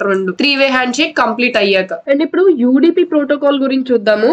UDP ప్రోటోకాల్ ట్రాన్స్పోర్ట్ లేయర్ లో థర్డ్ లేయర్ ప్రోటోకాల్. ఈ UDP ప్రోటోకాల్ ఏం చేస్తుంది, కమ్యూనికేషన్ ఛానల్ ని ఎస్టాబ్లిష్ చేస్తుంది అనమాట. అంటే ఎప్పుడైతే మనం డేటాని ఇమీడియట్ గా ట్రాన్స్ఫర్ చేయాలనుకుంటున్నామో, సో ఎప్పుడైతే ఇమీడియట్ గా TCP కన్నా ఫాస్ట్ గా పంపించాలో అప్పుడు ఈ UDP ని వాడతారనమాట. బట్ ఇది అన్ట్రస్టెడ్ కమ్యూనికేషన్, ఎందుకంటే ప్యాకెట్ డెలివరీ అయిందా లేదా అనేది చెక్ చేసుకోదు. లైక్ మీకు ఇందాక చెప్పినట్టు వీడియో కాల్ ఇది ఫాస్ట్ కమ్యూనికేషన్ జరుగుతుంది TCP కన్నా, ఎందుకంటే ఇది 3-way హ్యాండ్ షేక్ ఏమి జరగదు, దీనికి ఇన్స్టెంట్ మెసేజెస్ వెళ్ళిపోతాయి అనమాట దీనికి. అండ్ నెక్స్ట్ వీడియోలో మనం ప్రోటోకాల్స్ అంటే ఏంటి, పోర్ట్స్ అంటే ఏంటి, వాటి డిఫరెన్స్ ఏంటి అనేది చూద్దాము. అండ్ ICMP ప్రోటోకాల్ గురించి ఈ రోజు వీడియో వచ్చేసరికి ప్రోటోకాల్స్ అండ్ పోర్ట్స్ మధ్య డిఫరెన్స్ చూద్దాము.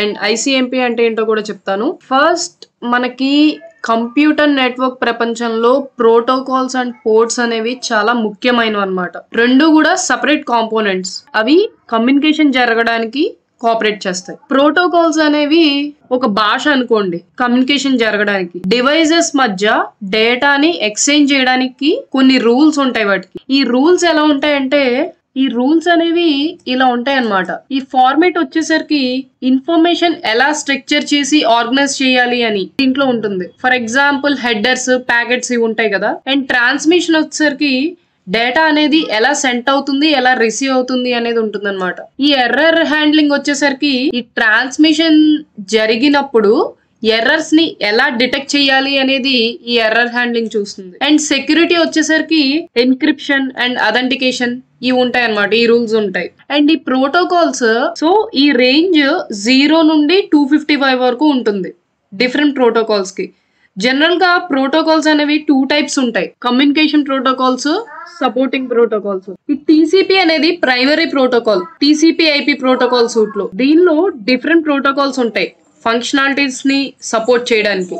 సో ఈ IPv4 లో ప్రోటోకాల్ నెంబర్ 1 వచ్చేసరికి ICMP కి అసైన్ చేసి ఉంటుంది, నెంబర్ 6 వచ్చేసరికి TCP కి అసైన్ చేసి ఉంటుంది, 17 వచ్చేసరికి UDP కి అసైన్ చేసి ఉంటుంది, అండ్ సో ఆన్. ప్రతి ప్రోటోకాల్ ని ఐడెంటిఫై చేయడానికి యూనిక్ ప్రోటోకాల్ నెంబర్ ఉంటుంది అనమాట. పోర్ట్స్ అనేవి ఏంటి అంటే ఫర్ ఎగ్జాంపుల్ ఇది ప్రతి ఇంటికి ఉండే డోర్ నెంబర్స్ లాంటివి అనమాట. సో దాని వల్ల అవి ఈజీగా ఐడెంటిఫై చేస్తాయి డివైజెస్ లో రన్ అయ్యే స్పెసిఫిక్ అప్లికేషన్ ని ఆర్ సర్వీస్ ని కానీ. డేటా అనేది స్పెసిఫిక్ IP అడ్రస్ కి వచ్చేసాక ఈ పోర్ట్ అనేది డివైస్ కి చెప్తుంది అనమాట ఆ డోర్ రూట్ ఏంటి అనేది. సో ఈ పోర్ట్స్ అనేవి ప్రతి ఇంటికి ఉండే డోర్ నెంబర్స్ లాంటివి. ఈ డేటా అనేది స్పెసిఫిక్ IP అడ్రస్ కి వచ్చేసాక ఈ పోర్ట్ అనేది డివైస్ కి చెప్తుంది ఆ డోర్ రూట్ ఏంటి అనేది. సో పోర్ట్ అనేది ఎండ్ టు ఎండ్ కమ్యూనికేషన్ ని ప్రొవైడ్ చేస్తుంది నెట్వర్క్ లో. ఈ పోర్ట్ రేంజ్ వచ్చేసరికి మనకి 0 to 65,000 535 పోర్ట్స్ ఉంటాయి. ఫర్ ఎగ్జాంపుల్ హెచ్టిటిపి పోర్ట్ వచ్చేసరికి 80, హెచ్టిటిపిఎస్ వచ్చేసరికి 443 అండ్ డిఎన్ఎస్ 53. ఇవన్నీ ఎగ్జాంపుల్ అన్నమాట. ఇక్కడ మీకు ఇమేజెస్ లో చూసుకున్నట్టయితే. సో ఈ ప్రోటోకాల్ డేటా ఎలా కమ్యూనికేట్ అయ్యింది అనేది డిఫైన్ చేస్తుంది. పోర్ట్ అనేది ఎక్కడ డెలివర్ చేయాలో ఐడెంటిఫై చేస్తుంది. ఫర్ ఎగ్జాంపుల్ ఒక రెస్టారెంట్ ఉందనుకోండి, అంటే ఒక డివైస్ ఆ రెస్టారెంట్ లో డిఫరెంట్ సర్వీసెస్ ఆఫర్ చేస్తుంది, అంటే అప్లికేషన్స్ ని ఆ డివైస్ ఆఫర్ చేస్తుంది అనమాట. ప్రోటోకాల్స్ అనేవి మెనూస్ లాగా, అంటే రూల్స్ ఆర్డర్ ఎలా తీసుకుంటున్నారు, ఎలా డెలివర్ చేయాలి, ఈ రూల్స్ ప్రాసెస్ ని డిస్క్రైబ్ చేసి ఉంటుంది అనమాట ప్రోటోకాల్స్ అనేవి. ఈ పోర్ట్స్ అనేవి ఏం చేస్తాయంటే టేబుల్ నెంబర్స్ కి, అంటే ఆ ఐడీస్ ఫుడ్ ని కరెక్ట్ కస్టమర్స్ కి డైరెక్షన్ ని డైరెక్ట్ చేస్తాయి. సో మీకు ఇదైతే అర్థమైందని అనుకుంటున్నాను, ప్రోటోకాల్స్ కి పోర్ట్స్ కి డిఫరెన్స్ ఏంటి అనేది. అండ్ నెక్స్ట్ వచ్చేసరికి ఇప్పుడు మనం ఐసిఎంపి గురించి చూద్దాం. ఐసిఎంపి అంటే ఇంటర్నెట్ కంట్రోల్ మెసేజ్ ప్రోటోకాల్. ఇది supporting protocol internet protocol suit లో. సో ఇది ఎర్రర్స్ ని రిపోర్ట్ చేస్తుంది, అంటే లైక్ వెబ్సైట్ డౌన్ అయినా, నెట్వర్క్ లో ట్రాఫిక్ జామ్ అయినా, ప్యాకెట్స్ ఎక్కువ టైం తీసుకుంటున్నా, ఏదైనా ఒక డివైస్ లైక్ నా కంప్యూటర్ ఉందనుకోండి, ఇది ఒక హోస్ట్ అన్నమాట. ఈ హోస్ట్ లైవ్ లో ఉందో లేదో చెక్ చేయాలంటే మనం పింగ్ చేసి చూస్తాం కమాండ్ ప్రాంప్ట్ లో. ఇది డివైస్ రీచబిలిటీని తెలియజేస్తుంది అనమాట. ఆర్ మీరు ఒక వెబ్సైట్ ని పింగ్ చేశారనుకోండి, అది కూడా లైవ్ లో ఉందో లేదా అనేది చెక్ చేస్తుంది. సో మీరు ఏదైనా ఇప్పుడు ఒక హోస్ట్ లైవ్ లో ఉందో లేదో చెక్ చేయాలనుకుంటే ఫర్ ఎగ్జాంపుల్ పింగ్ అని టైప్ చేసి ఐపీని టైప్ చేయండి 8.8.8.8. నేను ఇది ఒక ఇచ్చాను, ఎంటర్ చేయండి. సో పింగింగ్ అని ఇలా వస్తుంది అనమాట మనకి. చూసారా ఇక్కడ ప్యాకెట్ సెంట్ 4, రిసీవ్డ్ 4. సో మనకి ఈ ఐపీ అనేది హోస్ట్ లైవ్ లో ఉందన్నమాట. సెంట్ ఏదైనా మనకి లాస్ అయితే కనుక లాస్ అయింది అని కూడా చూపిస్తుంది. ఐసిఎంపీకి ఇది ఒక బెస్ట్ ఎగ్జాంపుల్ అనమాట. ఐసిఎంపీ అనేది network problems and network efficiency maintenance, trouble shooting కి చాలా అవసరం. స్మూత్ కమ్యూనికేషన్ జరగడానికి ఇంటర్నెట్ లో ఇది చాలా క్రూషియల్ రోల్ ప్లే చేస్తుంది అనమాట. సో ఈ మూడింటికి డిఫరెన్స్ అర్థమైందని మీకు అనుకుంటున్నాను. అండ్ నెక్స్ట్ వీడియోలో డిహెచ్సిపి సర్వర్ గురించి తెలుసుకుందాం. ఏమైనా డౌట్స్ ఉంటే కింద కమెంట్ బాక్స్ లో కమెంట్ చేయండి. సో ఈ వీడియోలో డిహెచ్సిపి సర్వర్ అంటే ఏంటి, అది ఎలా వర్క్ చేస్తుంది, దానికి ఎగ్జాంపుల్, ఈమెయిల్ సర్వర్ అంటే ఏంటి, వెబ్ సర్వర్ విత్ ఐఏఎస్ అంటే ఏంటి, what is method in HTTP response codes ఏంటి, అటాకర్ ని ఎలా ఐడెంటిఫై చేయాలి, ఎఫ్టిపి సర్వీస్ అంటే ఏంటి, టెల్నెట్ అండ్ ఎస్ఎస్హెచ్ అంటే ఏంటి, రిమోట్ డెస్క్టాప్ కనెక్షన్ అంటే ఏంటి, ఇవన్నీ ఈ వీడియోలో క్లియర్ గా మాట్లాడుకుందాము. సో ఇక లేట్ చేయకుండా వీడియోలోకి అయితే వెళ్ళిపోదాం. డిహెచ్సిపి సర్వర్ అంటే డైనమిక్ హోస్ట్ కాన్ఫిగరేషన్ ప్రోటోకాల్. డిహెచ్సిపిని నెట్వర్క్ లో వాడతారు క్లయింట్ మెషిన్ కి ఐపీ అడ్రస్ ని అసైన్ చేయడానికి. అండ్ పోర్ట్ 67 అండ్ 68 మీద పనిచేస్తుంది ఇది ఈ డిహెచ్సిపి సర్వర్ అనేది. సో ఈ డిహెచ్సిపి సర్వర్ అనేది పోర్ట్ 67 అండ్ 68 దాని మీద పనిచేస్తుంది అనమాట. ఇందులో సర్వర్ వచ్చేసరికి యూడిపి పోర్ట్ నెంబర్ 67 ని యూజ్ చేసుకుంటుంది and client UDP port number 68 ని యూజ్ చేసుకుంటుంది. ఈ డిహెచ్సిపి అంటే ఐపీ అడ్రస్ అసైన్ చేయడం ఒక్కటే కాదు, DNS and gateway IP address ని కూడా అసైన్ చేస్తుంది క్లయింట్ మెషిన్స్ కి. అండ్ ఈ క్లయింట్ మెషిన్ కి IP address, DNS IP and gateway IP manual గా అసైన్ చేసే బదులు ఈ డిహెచ్సిపి అనేది ఆటోమేటిక్ గా క్లయింట్ మెషిన్స్ కి అసైన్ చేస్తుంది అనమాట.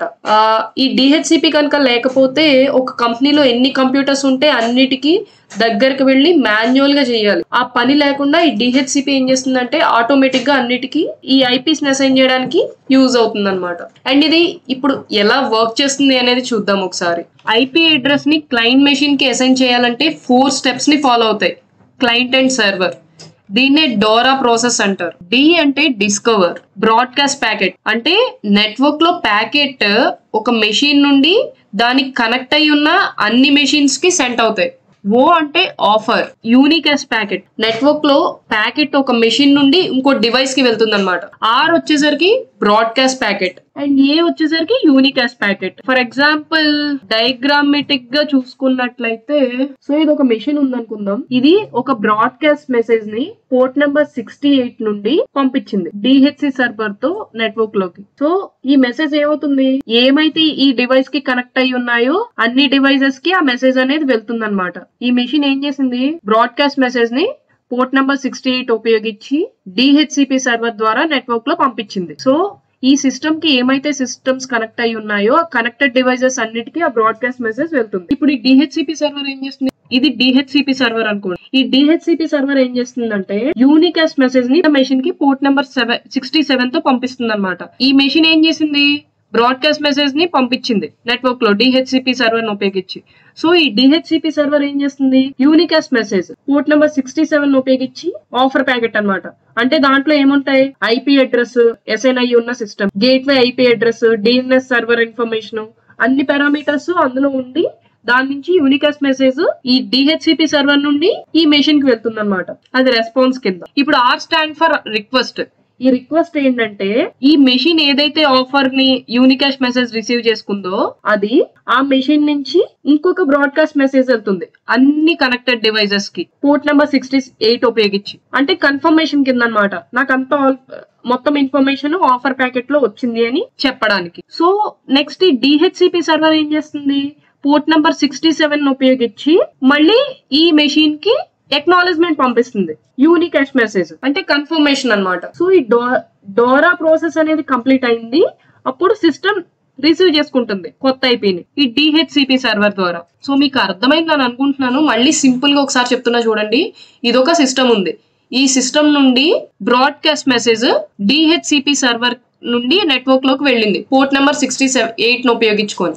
మొత్తం కనెక్ట్ అయ్యి ఏమైతే డివైజెస్ ఉన్నాయో అన్ని డివైజెస్ కి వెళ్తుంది అనమాట. సో ఇప్పుడు DHCP సర్వర్ ఏం చేస్తుంది, ఆఫర్ చేస్తుంది ఈ మెషిన్ కి. ఈ మెషిన్ నుంచి వచ్చింది కాబట్టి ఈ మెషిన్ కి ఆఫర్ చేస్తుంది. ఇది DHCP సర్వర్ పోర్ట్ నెంబర్ 67 ఉపయోగించి దీనికి యూనికాస్ట్ ప్యాకెట్ ని పంపిస్తుంది. అందులో మొత్తం ఇన్ఫర్మేషన్ ఉంటుంది, DNS, gateway and IP address information మొత్తం అన్ని ఉంటాయి అనమాట. అది వచ్చాక మళ్ళీ ఈ మెషిన్ ఏం చేస్తుంది, మళ్ళీ బ్రాడ్కాస్ట్ మెసేజ్ అని పంపిస్తుంది. మొత్తం అన్ని కనెక్టెడ్ డివైజెస్ కి వెళ్తాయి అనమాట బ్రాడ్కాస్ట్ మెసేజ్ అనేది. నాకు ఇన్ఫర్మేషన్ వచ్చింది అని చెప్పడానికి పోర్ట్ నెంబర్ 68 ఉపయోగించుకొని.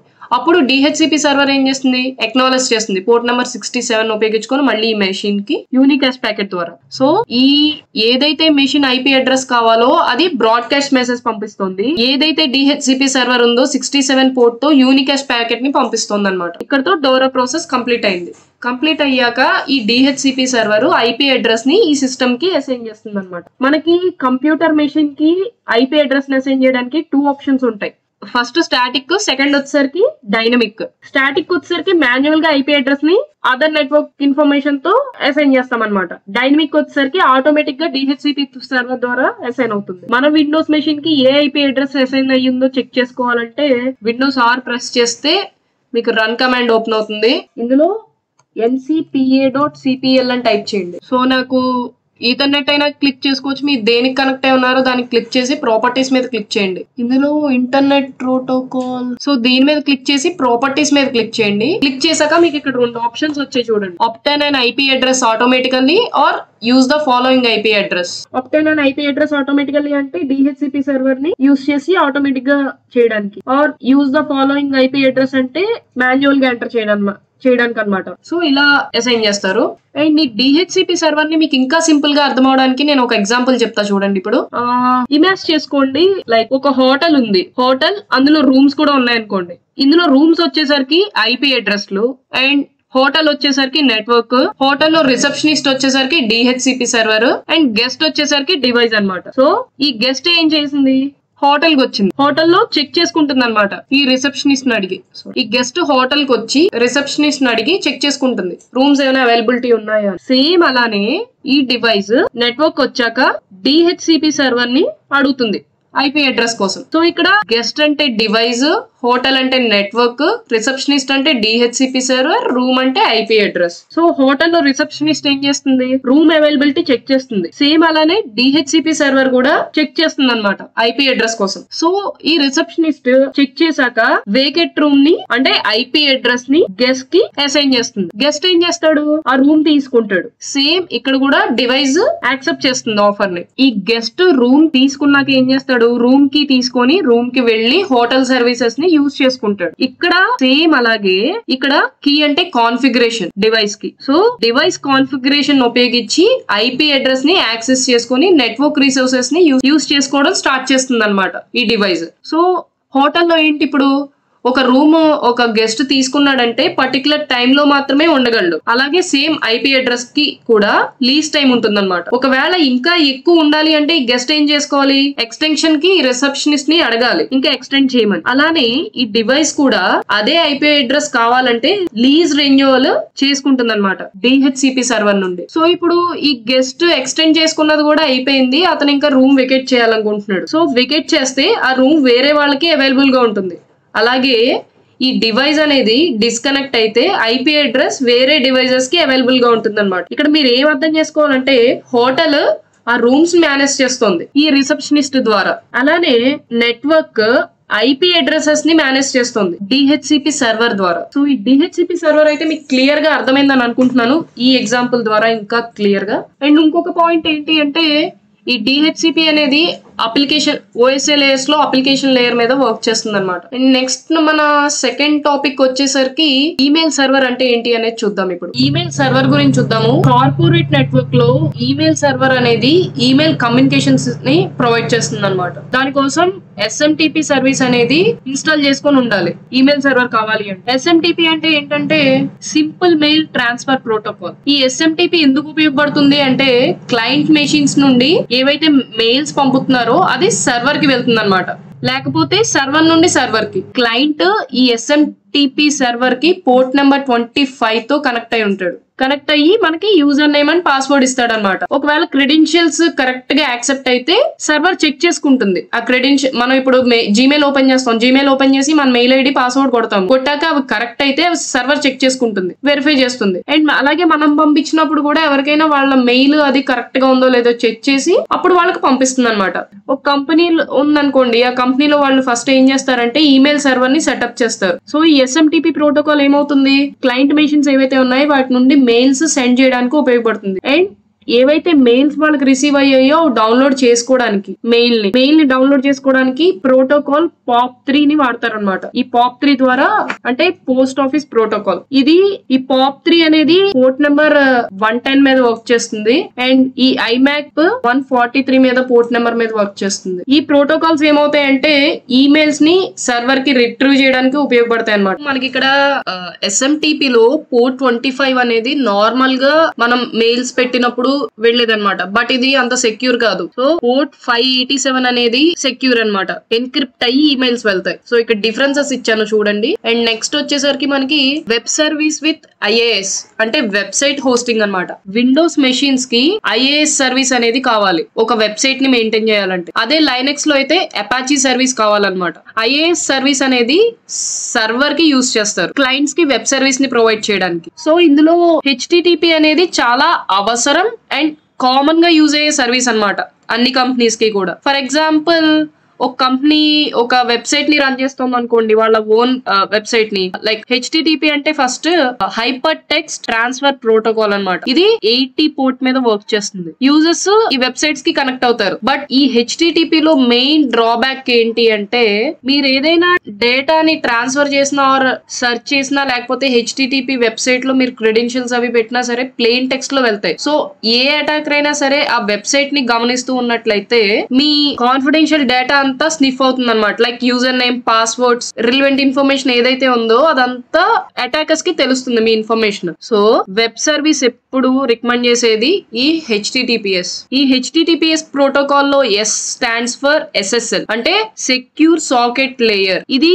443 పోర్ట్ మీద వర్క్ చేస్తుంది ఈ HTTPS అనేది. ఇందులో మొత్తం డేటా అంతా కూడా ఎన్క్రిప్ట్ అయి వెళ్తుంది అనమాట. ఒకవేళ అటాకర్ కి మీ డేటా అంతా దొరికినా సరే ఆ ప్యాకెట్స్ ని డీక్రిప్షన్ కీ లేకుండా చదవలేడు అతను. డీక్రిప్షన్ కీ గానీ ఆర్ ప్రైవేట్ కీ అతనికి లేకుండా అది చదవలేడు అనమాట. సో ఆల్వేస్ HTTPS అనేది సెక్యూర్. సో ఈ వెబ్ సర్వీస్ విత్ IaaS అంటే వెబ్సైట్ ని మెయింటైన్ చేయడానికి యూజ్ చేస్తారనమాట. So what is method in HTTP లో HTTP అంటే మీకు ఇందాక చెప్పినట్లే hyper text transfer protocol. Server ఈ సర్వీస్ ని యూజ్ చేసుకుంటుంది అనమాట ఇంటర్నల్ వెబ్ రిసోర్సెస్ ని యాక్సెస్ చేయడానికి యూజర్స్ కి నెట్వర్క్ లో. ఇందులో గెట్ అండ్ పోస్ట్ మెథడ్స్ చాలా కామన్ గా వాడే మెథడ్స్ అనమాట కమ్యూనికేషన్ కి క్లయింట్స్ తో. ఇవి ఏం చేస్తాయంటే టైప్ ఆఫ్ రిక్వెస్ట్ ని డిస్క్రైబ్ చేస్తాయి. సర్వర్ రిక్వెస్ట్ కి HTTP రెస్పాన్స్ కోడ్స్ తో రెస్పాండ్ రెస్పాండ్ అవుతుంది అనమాట. అది ఏం రిప్రజెంట్ చేస్తుంది అంటే రిక్వెస్ట్ యొక్క స్టేటస్ ని రిప్రజెంట్ చేస్తుంది అనమాట. ఫర్ ఎగ్జాంపుల్ ఈ గెట్ తీసుకోండి ఇప్పుడు. సో ఈ గెట్ ఏంటి అంటే స్పెసిఫైడ్ రిసోర్స్ నుంచి ఇన్ఫర్మేషన్ ని తీసుకుంటుంది అనమాట. ఎందుకు వాడతారంటే ఇది వెబ్ పేజెస్ కి images, videos and other resources ఉంటాయి కదా, వాటిని యాక్సెస్ చేయడానికి వాడతారు. ఇదైతే సర్వర్ లో రిసోర్స్ ని అయితే మాడిఫై చేయలేదు. గెట్ అనేది one of the most common HTTP method అనమాట. క్లయింట్ మెషిన్స్ కి యూస్ చేస్తారు. అండ్ నెక్స్ట్ పోస్ట్, ఇది సర్వర్ కి డేటాని పంపుతుంది అనమాట. ఇది ఎందుకు వాడతారంటే ఫార్మ్స్ ని సబ్మిట్ చేయడానికి, లేకపోతే ఏదైనా ఫైల్స్ అప్లోడ్ చేయడానికి, కమెంట్స్ ని సెండ్ చేయడానికి, ఆర్డర్స్ ని ప్లేస్ చేయడానికి వాడతారు. అండ్ ఇది అంత సేఫ్ కాదనమాట, ఎందుకంటే ఇది సర్వర్ స్టేట్ ని చేంజ్ చేయగలదు. డూప్లికేట్ ఎంట్రీస్ కూడా క్రియేట్ అవుతాయి అనమాట. అండ్ నెక్స్ట్ డిలీట్, సర్వర్ లో స్పెసిఫైడ్ రిసోర్స్ ని ఇది డిలీట్ చేస్తుంది. ఇది ఎందుకు వాడతారంటే ఫైల్స్ ని రిమూవ్ చేయడానికి, ఆర్టికల్స్ ఆర్ అదర్ డేటాకి ఇది వాడతారనమాట. అండ్ నెక్స్ట్ వచ్చేసరికి ఆప్షన్స్. ఇందులో ఏముంటుందంటే అవైలబుల్ HTTP మెథడ్స్ లిస్టులు ఉంటాయన్నమాట. ఇది సర్వర్ క్యాపబిలిటీస్ ని చెక్ చేయడానికి అది ఉపయోగపడుతుంది ఈ ఆప్షన్స్ అనేది. అండ్ ఇది సేఫ్. సో ఇంకా HTTP రెస్పాన్స్ కోడ్స్ గురించి చూద్దాము. సర్వర్ ఎప్పుడు కూడా 3 డిజిట్ కోడ్ ని క్లయింట్ కి పంపిస్తుంది అనమాట. లైక్ 1xs తో స్టార్ట్ అయ్యేది ఏంటి అంటే 100, 101 ఇలా ఉంటాయి. ఫర్ ఎగ్జాంపుల్ చూసుకున్నట్లయితే మీరు ఈ 1 తో స్టార్ట్ అయ్యేవన్నీ ఇన్ఫర్మేషనల్ పర్పసెస్ వస్తుంది అనమాట రెస్పాన్స్ మనకి. అండ్ 2 తో స్టార్ట్ అయ్యేది అన్ని కూడా సక్సెస్ అని అర్థం. సక్సెస్ఫుల్లీ HTTP రిక్వెస్ట్ ప్రాసెస్ అయిందని అర్థం అనమాట. ఫర్ ఎగ్జాంపుల్ 200 అంటే ఓకే, అంటే రిక్వెస్ట్ సక్సెస్ఫుల్ గా అయిందని. 201 అంటే న్యూ రిసోర్స్ క్రియేట్ అయింది సక్సెస్ఫుల్ గా. 204 అంటే రిక్వెస్ట్ సక్సెస్ఫుల్ గా అయింది కానీ ఏం కంటెంట్ లేదు సెండ్ బ్యాక్ చేయడానికి అన్నట్టు. 3xs తో స్టార్ట్ అయ్యేది ఏంటి అంటే రీడైరెక్షన్ అనమాట. అంటే రీడైరెక్ట్ చేసిన దానికి రెస్పాన్స్ వస్తే దానికోసం వాడతారు ఇది. అంటే యూజర్ నుంచి అనదర్ వెబ్సైట్ కి ఆర్ వెబ్ పేజ్ కి గానీ. ఫర్ ఎగ్జాంపుల్ చూసుకున్నట్లయితే మీకు ఇక్కడ 301, 302, 304 ఉన్నాయి కదా. సో ఈ 4 తో స్టార్ట్ అయ్యేవన్నీ కూడా ఏం చెప్తాయంటే యూజర్ రిక్వెస్ట్ అనేది కంప్లీట్ అవ్వలేదని చెప్తాయి. ఎందుకంటే క్లయింట్ నుంచి రిక్వెస్ట్ పంపించినప్పుడు ఏదో ఎర్రర్ వచ్చింది, లేకపోతే వెబ్ రిక్వెస్ట్ మలీషియస్ గా ఉంది, యూజర్ పంపింది అన్నట్టు దాని మీనింగ్. ఒకవేళ యూజర్ గానీ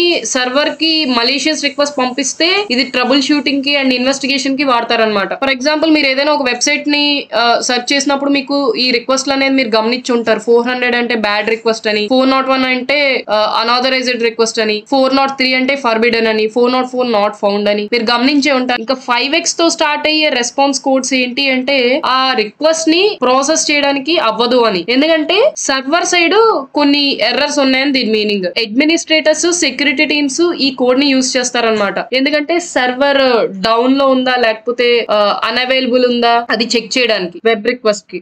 ఫర్ ఎగ్జాంపుల్ తీసుకుంటే ఒక సర్వర్ రీబూట్ అయినా లేకపోతే క్రాష్ అయినా వాటికి చెక్ చేయడానికి అడ్మినిస్ట్రేటర్స్ అండ్ సెక్యూరిటీ డిపార్ట్మెంట్ వాళ్ళు చెక్ చేస్తారనమాట. ఇది అండ్ మీరు గుర్తు పెట్టుకోవాల్సింది ఏంటంటే ఇక్కడ మోస్ట్లీ ఈ 200 తో వచ్చే నెంబర్స్. 200 అంటే ఏంటి? సక్సెస్ఫుల్, మీకు గుర్తుండాలి. 300 అంటే రీడైరెక్ట్ అయింది. అండ్ 400 అంటే మెయిన్ 400 ఒకటి, 404 ఒకటి. ఈ రెండు బాగా గుర్తుపెట్టుకోవాలి. మిగతావి మీరు వర్క్ చేసేటప్పుడు గూగుల్ చేసుకున్నా పర్లేదు కానీ ఇవి నార్మల్ గా మీకు ఎక్కువ వాడేవన్నమాట. సో ఇవి బాగా గుర్తుండాలి. అండ్ 500 అంటే ఇంటర్నల్ సర్వీస్ ఎర్రర్ అని, లేకపోతే అదొక్కటి గుర్తుంటే చాలు, మిగతావి అట్లీస్ట్ మీరు గూగుల్ చేసుకోవడానికైనా ఉపయోగపడుతుంది. సో మినిమం కొన్ని గుర్తుపెట్టుకోవాలన్నమాట. ఐడెంటిఫైయింగ్ ద అటాకర్ అంటే మీరు ఇప్పుడు ఆల్రెడీ HTTP రెస్పాన్స్ కోడ్స్ చూసారు కదా. సో మీకు ఒక వెబ్సైట్ ఉన్నట్లయితే ఆ వెబ్సైట్ గనక మీకు హ్యాంగ్ అయింది అనిపించినా లేకపోతే అటాకర్ హ్యాక్ చేశాడు అనిపించినా సరే మీరు ఎలా ఐడెంటిఫై చేయాలి అంటే అటాక్ అయిందా సక్సెస్ఫుల్ గా లేదా అనేది ఇప్పుడు చూద్దాం.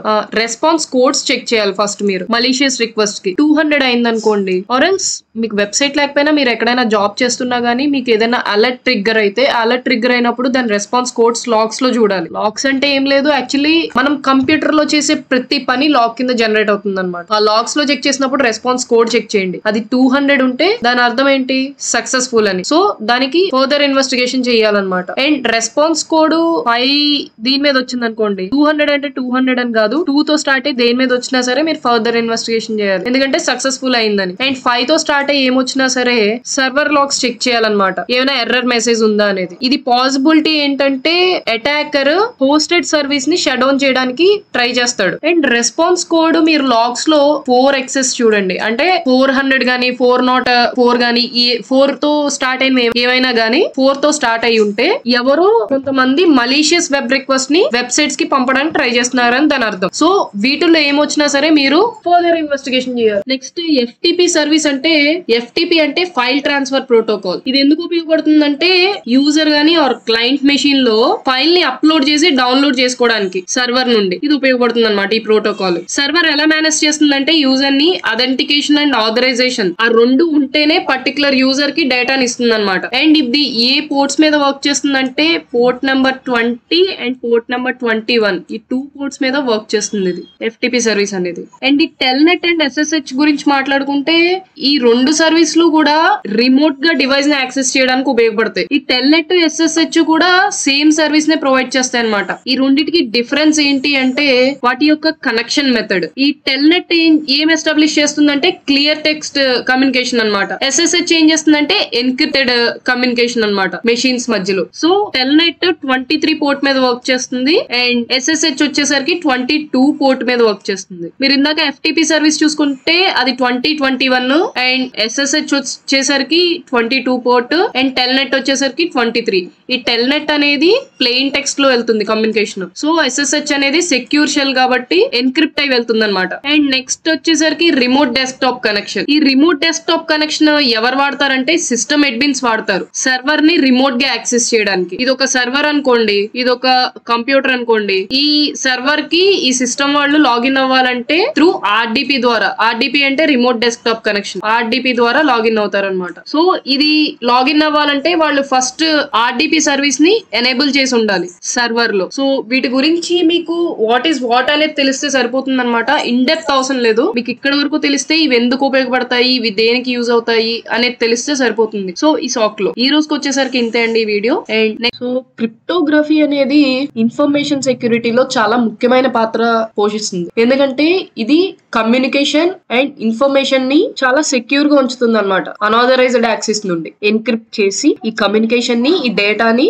మొత్తం సెక్యూర్ గా ఉంచుతుంది. ఇది ఎందుకు హెల్ప్ అవుతుంది అంటే హార్డ్ డ్రైవ్ లో స్టోర్ అయి ఉన్న డేటాని నెట్వర్క్ లో మనం పంపించినప్పుడు ఏదైనా రిక్వెస్ట్ గానీ ఏదైనా మెయిల్స్ గానీ అవి ట్రాన్స్ఫార్మ్ అయ్యేటప్పుడు అవి సెక్యూర్ గా వెళ్ళడానికి క్రిప్టోగ్రఫీ అనేది చాలా హెల్ప్ చేస్తుంది అనమాట. సో క్రిప్టోగ్రఫీ గురించి బాగా తెలుసుకునే ముందు మనం ఫస్ట్ CIA మోడల్ గురించి తెలుసుకుందాము. అసలు CIA మోడల్ అంటే ఏంటి, ఇది ఎందుకు ఉపయోగపడుతుంది అనేది. CIA అంటే కాన్ఫిడెన్షియాలిటీ, ఇంటిగ్రిటీ అండ్ అవైలబిలిటీ. ఈ కాన్ఫిడెన్షియాలిటీ అంటే ఏంటంటే ఆథరైజ్డ్ పర్సన్స్ మాత్రమే డేటాని యాక్సెస్ చేయగలగాలి. For example user ID, passwords. So ఇది ఏం చేస్తుందంటే అనాథరైజ్డ్ యాక్సెస్ నుంచి ప్రొటెక్ట్ చేస్తుంది ఇన్ఫర్మేషన్ ని. ఫర్ ఎగ్జాంపుల్ మీకు ఒక సీక్రెట్ డైరీ ఉందనుకోండి, అది మీరు దాచుకుంటారు అనాథరైజ్డ్ పర్సన్స్ ఎవరు తీసుకోకుండా.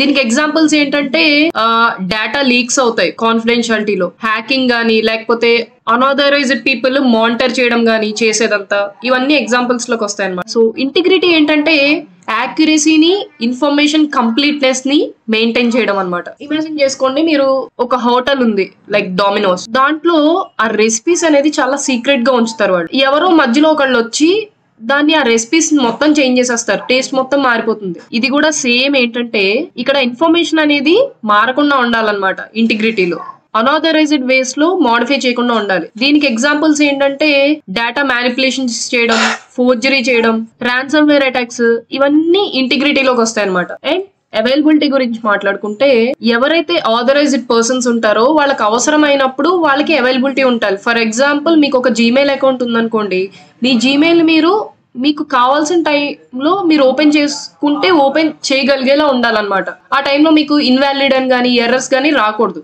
ఎప్పుడైతే మనం అవైలబిలిటీని మిస్ అవుతున్నామో దాని అర్థం ఏంటంటే ఏదో సైబర్ అటాక్ జరిగిందని లేకపోతే సిస్టమ్ ఫెయిల్యూర్ జరిగిందని. సెక్యూరిటీ పరంగా క్రిప్టోగ్రఫీ అంటే ఏంటంటే ఒక ఛానల్ ని సెక్యూర్ చేయడానికి డిఫరెంట్ అల్గారిథమ్స్ తో, అంటే లైక్ ప్లెయిన్ టెక్స్ట్ ని సైఫర్ టెక్స్ట్ కింద అండ్ సైఫర్ టెక్స్ట్ ని ప్లెయిన్ టెక్స్ట్ కింద మారుస్తుంది అనమాట. ఒక డేటాని ప్లెయిన్ టెక్స్ట్ నుంచి సైఫర్ టెక్స్ట్ లోకి, సైఫర్ టెక్స్ట్ అంటే ప్లెయిన్ టెక్స్ట్ అంటే ఇది అవైలబిలిటీ అనేది ప్లెయిన్ టెక్స్ట్, దీన్ని సైఫర్ టెక్స్ట్ లోకి మార్చాలంటే ఇలాగా లైక్ ఎగ్జాంపుల్ ఎగ్జాక్ట్ కాదు, ఇది ఏదో అల్గారిథమ్స్ అన్ని రకాలుగా మార్చేది అనమాట, మనకు అర్థం కాకుండా చేసేది.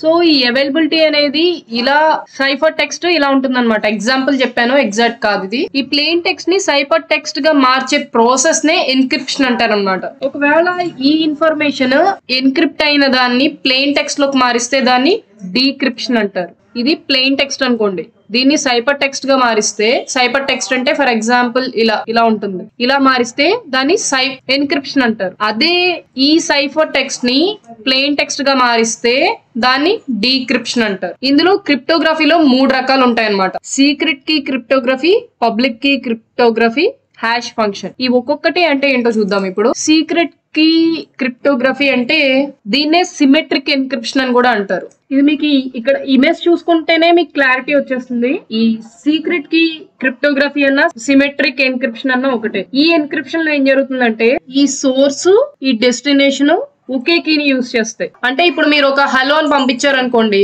ఆ హలో మెసేజ్ కి ఏ కీ అయితే ఎన్క్రిప్ట్ అయి పంపిస్తారో అదే కీతో డీక్రిప్ట్ అవుతుంది అనమాట. సో హలో అనేది ఈ సైఫర్ టెక్స్ట్ కింద ఈ మధ్యలో కనిపిస్తుంది కదా, అది సైఫర్ టెక్స్ట్. ఆ సైఫర్ టెక్స్ట్ లో కన్వర్ట్ అయ్యి అది మళ్ళీ ప్లెయిన్ టెక్స్ట్ లో హలో కింద వెళ్ళింది. ఇక్కడ ఇది హలో, మీరు ఇక్కడ హలో అని పంపించారు, ఇది సైఫర్ టెక్స్ట్ లో కన్వర్ట్ అయ్యి మళ్ళీ ఇక్కడ డీక్రిప్ట్ అయ్యి హలో అని రిసీవ్ అయింది అనమాట. అదే పబ్లిక్ కీ అయితే పబ్లిక్ కీ ఎన్క్రిప్షన్ ని ఎసిమెట్రిక్ ఎన్క్రిప్షన్ అని కూడా అంటారు. సో ఇందులో ఏంటంటే ఒక కీని ఎన్క్రిప్ట్ చేయడానికి యూజ్ చేస్తారు అండ్ డీక్రిప్ట్ చేయడానికి ఇంకొక కీని యూజ్ చేస్తారు, అంటే వేరే కీని యూజ్ చేస్తారు. రెండింటికి సేమ్ ఉండదు అనమాట. ఈ ఎన్క్రిప్షన్ కి వాడే కీస్ నే పబ్లిక్ కీ అంటారు. అంటే పబ్లిక్ గా అందరికి అవైలబుల్ గా ఉంటుంది అనమాట, ఎవరైనా ఎన్క్రిప్ట్ చేయొచ్చు పబ్లిక్ కీ నుండి. బట్ డీక్రిప్షన్ కీ అనేది ప్రైవేట్ కీ. ఈ ప్రైవేట్ కీ ఓన్లీ ఎవరికైతే షేర్ చేస్తామో వాళ్ళు మాత్రమే డీక్రిప్ట్ చేయగలరు. ఇది డివైస్ లో ప్రైవేట్ కింద దాస్తుంది అనమాట. మీరు ఇక్కడ ఇమేజ్ లో చూసినట్లయితే ఇక్కడ సెండర్ ఒక హలో అని పంపించాడు అనుకోండి, ఇది ప్లెయిన్ టెక్స్ట్, ఇది ఎన్క్రిప్ట్ అయ్యి సైఫర్ టెక్స్ట్ కింద వెళ్ళింది ఒక కీని యూజ్ చేసి. అండ్ ఇది డీక్రిప్ట్ అవడానికి వేరే కీని యూజ్ చేసుకుంది. ఇక్కడ ఇది ప్రైవేట్ కీ, ఇది పబ్లిక్ కీ. ఈ పబ్లిక్ కీనే ఎన్క్రిప్షన్ అంటారు. ఈ ప్రైవేట్ కీ అనేది ఎవరికైతే మనం షేర్ చేస్తున్నామో వాళ్ళు మాత్రమే డీక్రిప్ట్ చేయగలరు అనమాట. ఇంకోటి వచ్చేసరికి హ్యాష్ ఫంక్షనింగ్. హ్యాష్ ఫంక్షన్ అంటే ఏంటంటే ఇది 1 వే ఎన్క్రిప్షన్ అనమాట. డేటా యొక్క ఇంటిగ్రిటీని చెక్ చేయడానికి యూజ్ చేస్తారు ఈ హ్యాష్ ఫంక్షన్. డేటా అనేది అల్గారిథం ద్వారా పాస్ అవుతుంది అనమాట. అదేమవుతుంది, ఒక ఫిక్స్డ్ లెంత్ వాల్యూని ప్రొడ్యూస్ చేస్తుంది. ఆ డేటా అనేది సేమ్ ఉండాలంటే ఇక్కడ కూడా సేమ్ అల్గారిథం లో పాస్ అవ్వాలి. ఒకవేళ ఇక్కడ గానీ మాడిఫై అయ్యిందా హ్యాష్ వాల్యూ కూడా చేంజ్ అయిపోతుంది అనమాట. ఎందుకంటే హ్యాష్ వాల్యూ అనేది యూనిక్ వాల్యూస్ ని జనరేట్ చేస్తుంది ఏ ఎన్క్రిప్షన్ యూస్ చేశారో దాన్ని బట్టి. సో ఫర్ ఎగ్జాంపుల్ మీరు ఇక్కడ హాయ్ అని మెసేజ్ పెట్టారనుకోండి, హాయ్ అని మెసేజ్ పెట్టింది, ఇది ఒక అల్గారిథం నుంచి ఈ హ్యాష్ ఫంక్షన్ కి వెళ్ళింది, ఇది ఒకటి జనరేట్ చేసింది ఇక్కడ. అండ్ ఇక్కడ కూడా సేమ్ అదే అల్గారిథం పాస్ అవ్వాలి. ఒకవేళ ఎవరైనా ఇక్కడ మాడిఫై చేశారా, వేరే అల్గారిథం లోకి వెళ్ళిందా, హ్యాష్ వాల్యూ కూడా మారిపోతుంది అనమాట. సో ఈ హాయ్ అనేది MD5 హ్యాష్ అల్గారిథం లో పాస్ అయింది అనుకోండి, దానికి ఒక యూనిక్ వాల్యూ ఉంటుంది, ఇది SHA-2. మనకి MD5 SHA-256 ఇలా చాలా హ్యాషెస్ ఉంటాయి సెక్యూరిటీలో, షా హ్యాష్ అని, MD5 హ్యాషెస్ అని ఇలా. సో ఇక్కడ MD5 లో వెళ్తే ఇది కూడా MD5 లోనే వెళ్ళాలి. ఒకవేళ ఇక్కడ అల్గారిథం ఏమైనా మోడిఫై చేస్తే ఇది మొత్తం మారిపోతుంది అనమాట. క్రిప్టోగ్రఫీని సెక్యూరిటీలో ఎక్కడ వాడతారు అనేది చూద్దాం ఇప్పుడు. ఇది ఏంటంటే ఈ క్రిప్టోగ్రఫీ అనేది ఈ క్లయింట్ మెషిన్ కి అండ్ ఈ సర్వర్ కి రెండిటికి కూడా సెక్యూర్ కనెక్షన్ ఉంటుంది అనమాట. డేటాని ఎన్క్రిప్ట్ చేసి మనం డైలీ వాడే ఎగ్జాంపుల్ చెప్పుకుంటే, మనం ప్రతిరోజు ఫేస్బుక్ గానీ, గూగుల్ గానీ, బ్యాంక్ సైట్స్ గానీ ఇవన్నీ విజిట్ చేస్తూ ఉంటాం కదా, ఇవే ఎగ్జాంపుల్స్ వాటి. ఈ సైట్స్ ఎప్పుడు సెక్యూర్ అయ్యి ఉంటాయి, SSL తో గానీ లేకపోతే TLS తో గానీ. ఈ రెండిటితో, SSL అంటే సెక్యూర్ సాకెట్ లేయర్, TLS అంటే ఈ SSL కి అప్గ్రేడెడ్ వెర్షన్ అన్నమాట, ట్రాన్స్పోర్ట్ లేయర్ సెక్యూరిటీ అంటారు TLS అంటే. సో ఈ SSL కి అప్గ్రేడెడ్ వెర్షన్ ఈ TLS అన్నమాట. ఇవి ఎప్పుడు యూస్ చేస్తారంటే HTTPS వెబ్సైట్ ని వాడినప్పుడు క్లయింట్ కి సర్వర్ కి సెక్యూర్ కనెక్షన్ ఉండడానికి రెండింటి మధ్య ఈ SSL అండ్ TLS ని వాడతారనమాట. ఈ HTTPS మొన్న మాట్లాడుకున్నాం కదా మనం ఆల్రెడీ, 443 పోర్ట్ మీద వర్క్ చేస్తుంది. అండ్ ఇప్పుడు SSL హ్యాండ్ షేక్ గురించి మాట్లాడుకుందాం. SSL అంటే మీకు ఇందాక చెప్పినట్టే సెక్యూర్ సాకెట్ లేయర్ అన్నమాట. ఈ క్లయింట్ గానీ వెబ్ సర్వర్ లో కమ్యూనికేషన్ చేస్తుంటే ఆ కనెక్షన్ ని ఎన్క్రిప్ట్ చేస్తుంది. సో ఇప్పుడు ఈ క్లయింట్ అనేవాడు ఈ సర్వర్ కి ఫేస్బుక్ ఓపెన్ చేయాలనుకున్నాడు వెబ్ సర్వర్ లో, అది 443 కనెక్షన్ తో ఓపెన్ అవుతుంది. సో ఇక్కడ నుంచి ఇక్కడికి వెళ్ళాలంటే క్లయింట్ నుంచి సర్వర్ కి ఫస్ట్ 3-వే హ్యాండ్ షేక్ అనేది కంప్లీట్ అవ్వాలి. అప్పుడు మాత్రమే ఈ కనెక్షన్ ని సెక్యూర్ చేస్తుంది అనమాట. ఇక్కడ మనకి 5 స్టెప్స్, ఈ SSL కి 5 స్టెప్స్ కంప్లీట్ అవ్వాలి కనెక్షన్ సెక్యూర్ అవ్వాలి అంటే. స్టెప్ 1 వచ్చేసరికి ఈ క్లయింట్ ఈ సర్వర్ కి హలో అని మెసేజ్ పంపించాడు. సో దీంట్లో ఏమంటుందంటే SSL వెర్షన్ నెంబర్ కూడా ఉంటుంది, అంటే ఎన్క్రిప్షన్ అల్గారిథం లో సపోర్ట్ చేసేది. అండ్ ఈ సెషన్ యొక్క స్పెసిఫైడ్ డేటా కూడా ఉంటుంది అనమాట ఈ క్లయింట్ నుంచి సర్వర్ కి వెళ్ళినప్పుడు. అండ్ స్టెప్ 2 వచ్చేసరికి ఈ సర్వర్ ఏం చేస్తుంది, హలో అనే మెసేజ్ ని క్లయింట్ కి మళ్ళీ పంపిస్తుంది. ఆ బ్యాక్ కి పంపించినప్పుడు SSL వెర్షన్ నెంబర్ మరియు సర్వర్ సైన్ చేసిన సర్టిఫికెట్ కూడా ఉంటుంది డేటా ఎన్క్రిప్ట్ చేయడానికి పబ్లిక్ కీ తో. అది ఎన్క్రిప్షన్ యొక్క అల్గారిథం ని సపోర్ట్ చేస్తుంది అనమాట. అండ్ స్టెప్ 3 వచ్చేసరికి సో ఇప్పుడు ఈ సర్వర్ బ్యాక్ కి పంపించాక క్లయింట్ కి హలో అని వేటితో పంపిస్తోంది, మనకి SSL version number server signed certificate కూడా పంపిస్తుంది పబ్లిక్ కీ తో డేటా ఎన్క్రిప్షన్ కి. సో ఇప్పుడు ఈ క్లయింట్ ఏం చేస్తుందంటే సర్వర్ సర్టిఫికెట్ నేమ్ గానీ లేకపోతే డేట్ గానీ లేకపోతే ఇష్యూ గానీ దేన్నైనా సరే వెరిఫై చేసుకుంటుంది. వెరిఫై చేసుకున్నాక ప్రీ మాస్టర్ సీక్రెట్ కీ ని క్రియేట్ చేస్తుంది అనమాట ఈ సెషన్ లో, ఈ థర్డ్ దాంట్లో. దేంతో ఆల్రెడీ ఈ సర్వర్ పంపించిన పబ్లిక్ కీ తో. సో ఇప్పుడు ఇదేం చేస్తుంది, క్లయింట్ ఎన్క్రిప్ట్ అయిన ప్రీ మాస్టర్ సీక్రెట్ కీ ని సర్వర్ కి పంపిస్తుంది. బట్ ఇక్కడ పబ్లిక్ కీ అనేది పబ్లిక్ గా అందరికి అవైలబుల్ ఉంటుంది ఎన్క్రిప్షన్ చేయడానికి. ప్రైవేట్ కీ అనేది ఎవరికైతే ఉందో వాళ్ళు మాత్రమే దాన్ని డీక్రిప్ట్ చేయగలరు. సో స్టెప్ 1 లో క్లయింట్ హలో అని పంపించింది. సర్వర్ ఏం చేసింది, దాని సర్టిఫికేట్ తో SSL నెంబర్ తో దీనికి విత్ పబ్లిక్ కీ ని కూడా డేటా ఎన్క్రిప్షన్ కి పంపించింది. ఈ క్లయింట్ ఏం చేసింది, అది వెరిఫై చేసుకొని ఆ పబ్లిక్ కీ ని ప్రీ మాస్టర్ సీక్రెట్ కీ ని క్రియేట్ చేసింది అనమాట ఈ సెషన్ లో. అండ్ అది దేంతో ఎన్క్రిప్ట్ చేసింది, సర్వర్ పబ్లిక్ కీ ఏదైతే పంపించిందో అది దాంతో ఎన్క్రిప్ట్ చేసి అండ్ మళ్ళీ encrypted pre master secret key ని సర్వర్ కి పంపించింది. సో ఈ పబ్లిక్ కీ అనేది పబ్లిక్ గా అవైలబుల్ గా ఉంటుంది ఎన్క్రిప్షన్ కి. బట్ ప్రైవేట్ కీ అనేది డీక్రిప్ట్ చేయడానికి ఎవరికైతే ఉందో వాళ్ళ దగ్గర మాత్రమే డీక్రిప్ట్ అవుతుంది అనమాట. అండ్ స్టెప్ 4 వచ్చేసరికి ఆ సర్వర్ ఏం చేస్తుంది, దాని ప్రైవేట్ కీని ఉపయోగించి ప్రీ మాస్టర్ సీక్రెట్ కీని డీక్రిప్ట్ చేసుకుంటుంది అనమాట. ఈ సర్వర్ క్లయింట్ రెండు కూడా ఈ స్టెప్స్ ని పెర్ఫార్మ్ చేసే కీని జనరేట్ చేయడానికి. ఇప్పుడు ఈ సర్వర్ అండ్ క్లయింట్ రెండు కూడా కమ్యూనికేషన్ ని ఎక్స్చేంజ్ చేసుకుంటాయి అనమాట, మెసేజెస్ ని. సో స్టెప్ 5 లో ఈ క్లయింట్ సర్వర్ రెండు కూడా మెసేజెస్ ని ఎక్స్చేంజ్ చేసుకుంటాయి. ఈ SSL హ్యాండ్ షేక్ లో సెక్యూర్ ఛానల్ ని ఎస్టాబ్లిష్ చేయడానికి సిమెట్రిక్ ఎసిమెట్రిక్ క్రిప్టోగ్రఫీ రెండింటిని వాడతారు. కానీ SSL హ్యాండ్ షేక్ కంప్లీట్ అయ్యాక మెషిన్స్ ఎన్క్రిప్షన్ అండ్ డీక్రిప్షన్ రెండింటికి కూడా ఒకటే కీను యూజ్ చేస్తాయి అన్నమాట, అంటే సిమెట్రిక్ పద్ధతినే వాడతాయి. ఈ రోజు టాపిక్ వచ్చేసరికి అసలు అథెంటికేషన్ ప్రోటోకాల్ అంటే ఏంటి చూద్దాము. మనకి విండోస్ లో కానీ లైనక్స్ లో కానీ పాస్వర్డ్స్ హ్యాష్ ఫామ్ లో స్టోర్ అయి ఉంటాయి అన్నమాట. మనకి stand alone work group based OS Windows OS లో అయితే పాస్వర్డ్స్ ఈ పాత్ లో స్టోర్ అయి ఉంటాయి. లైనక్స్ అయితే ఈ పాత్రలో స్టోర్ అయి ఉంటాయి. ఇక్కడ ఈ ఇమేజ్ చూసుకున్నట్లయితే మీరు ఇది విండోస్ మెషిన్ కి సంబంధించిన అథెంటికేషన్ ది. ఒక యూజర్ ఇది కీబోర్డ్ అనుకోండి, ఈ కీబోర్డ్ లోంచి ఈ యూజర్ నేమ్ పాస్వర్డ్ టైప్ చేశాడు. ఇది అల్గారిథం ద్వారా పాస్ అవుతుంది అనమాట. పాస్ అయ్యి హ్యాష్ వాల్యూని జనరేట్ చేస్తుంది. సో అథెంటికేటర్ కంపేర్ చేస్తుంది రిజల్టెడ్ హ్యాష్ వాల్యూస్ ని. దేంతో ఇప్పుడు మీరు ఒక యూజర్ నేమ్ పాస్వర్డ్ టైప్ చేశారనుకోండి, ఈ పాస్వర్డ్ ఒక హ్యాష్ వాల్యూలో కన్వర్ట్ అవుతుంది. అది శామ్ అకౌంట్ లో ఉన్న హ్యాష్ వాల్యూకి మ్యాచ్ అయిందా లేదా అనేది చెక్ చేస్తుంది అనమాట. ఒకవేళ రెండు చెక్ చేస్తే అప్పుడు మనం సక్సెస్ఫుల్ గా లాగిన్ అయ్యి యూజర్ ఆ కంప్యూటర్ ని యాక్సెస్ చేయగలుగుతాడు. How authentication works for domain account. Domain network లో అథెంటికేషన్ ప్రోటోకాల్స్ అథెంటికేషన్ ని యూజర్స్ కి ప్రొవైడ్ చేస్తాయి. ఇక్కడ 2 రకాల అథెంటికేషన్ ప్రోటోకాల్స్ ఉన్నాయి ప్రెసెంట్ విండోస్ లో. సో ఫస్ట్ వచ్చేసరికి NTLM. సో అవి NTLM అండ్ Kerberos. సో ఏదైనా user name and password type చేసినప్పుడు అథెంటికేషన్ ప్రోటోకాల్ ఏం చేయాలంటే ఆ క్రెడెన్షియల్స్ ని వెరిఫై చేయాలన్నమాట. సో ఈ అథెంటికేషన్ ప్రోటోకాల్ అనేది సిమెట్రిక్ కీ క్రిప్టోగ్రఫీ మీద వర్క్ చేస్తుంది. అంటే ఎన్క్రిప్షన్ కి డీక్రిప్షన్ కి కూడా సేమ్ కీని వాడుతుంది అనమాట.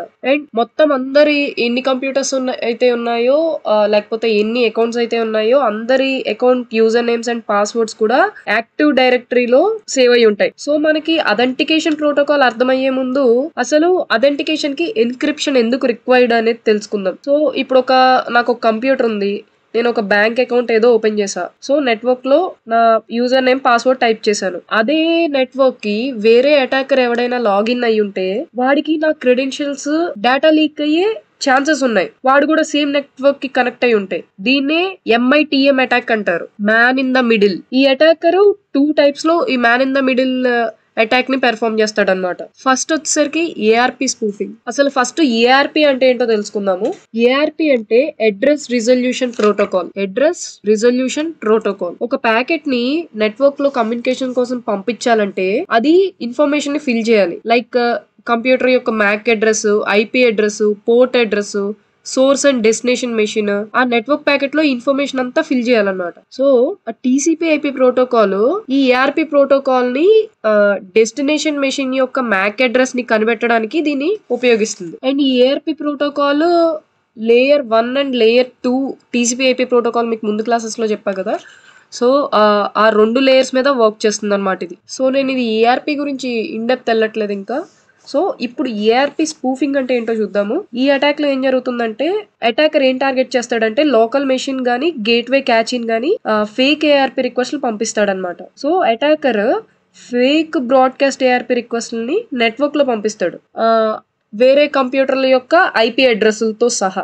అండ్ మ్యాక్ అడ్రస్ ఆ కంప్యూటర్ యొక్క మ్యాక్ అడ్రస్ కూడా. సో ఒక క్లయింట్ ఏదైనా బ్రాడ్కాస్ట్ ఏఆర్పి రిక్వెస్ట్ రిసీవ్ చేసుకుంటే ఆ మెషిన్ ఆ ఇన్ఫర్మేషన్ ని లోకల్ క్యాచీలో సేవ్ చేస్తుంది ఏఆర్పి రిక్వెస్ట్ ద్వారా. సో ఏఆర్పి రిక్వెస్ట్ వచ్చింది కాబట్టి ఆ ఇన్ఫర్మేషన్ అంతా సేవ్ చేస్తుంది. ఇప్పుడు ఆ టార్గెట్ ఏదైతే మెషిన్ అయిందో ఆ మెషిన్ నుంచి ఏ ప్యాకెట్ బయటికి వెళ్ళినా సరే, అంటే వాడు ఏం చేస్తున్నా సరే ఆ ప్రతి ఇన్ఫర్మేషన్ ఈ అటాకర్ మెషిన్ కి కూడా వెళ్తుంది అనమాట. మీకు మళ్ళీ చెప్తున్నా, ఏఆర్పి స్పూఫింగ్ అంటే అటాకర్ ఒక మెషిన్ ని టార్గెట్ చేస్తాడు, లేకపోతే ఆ గేట్వే యొక్క క్యాచీని టార్గెట్ చేస్తాడు.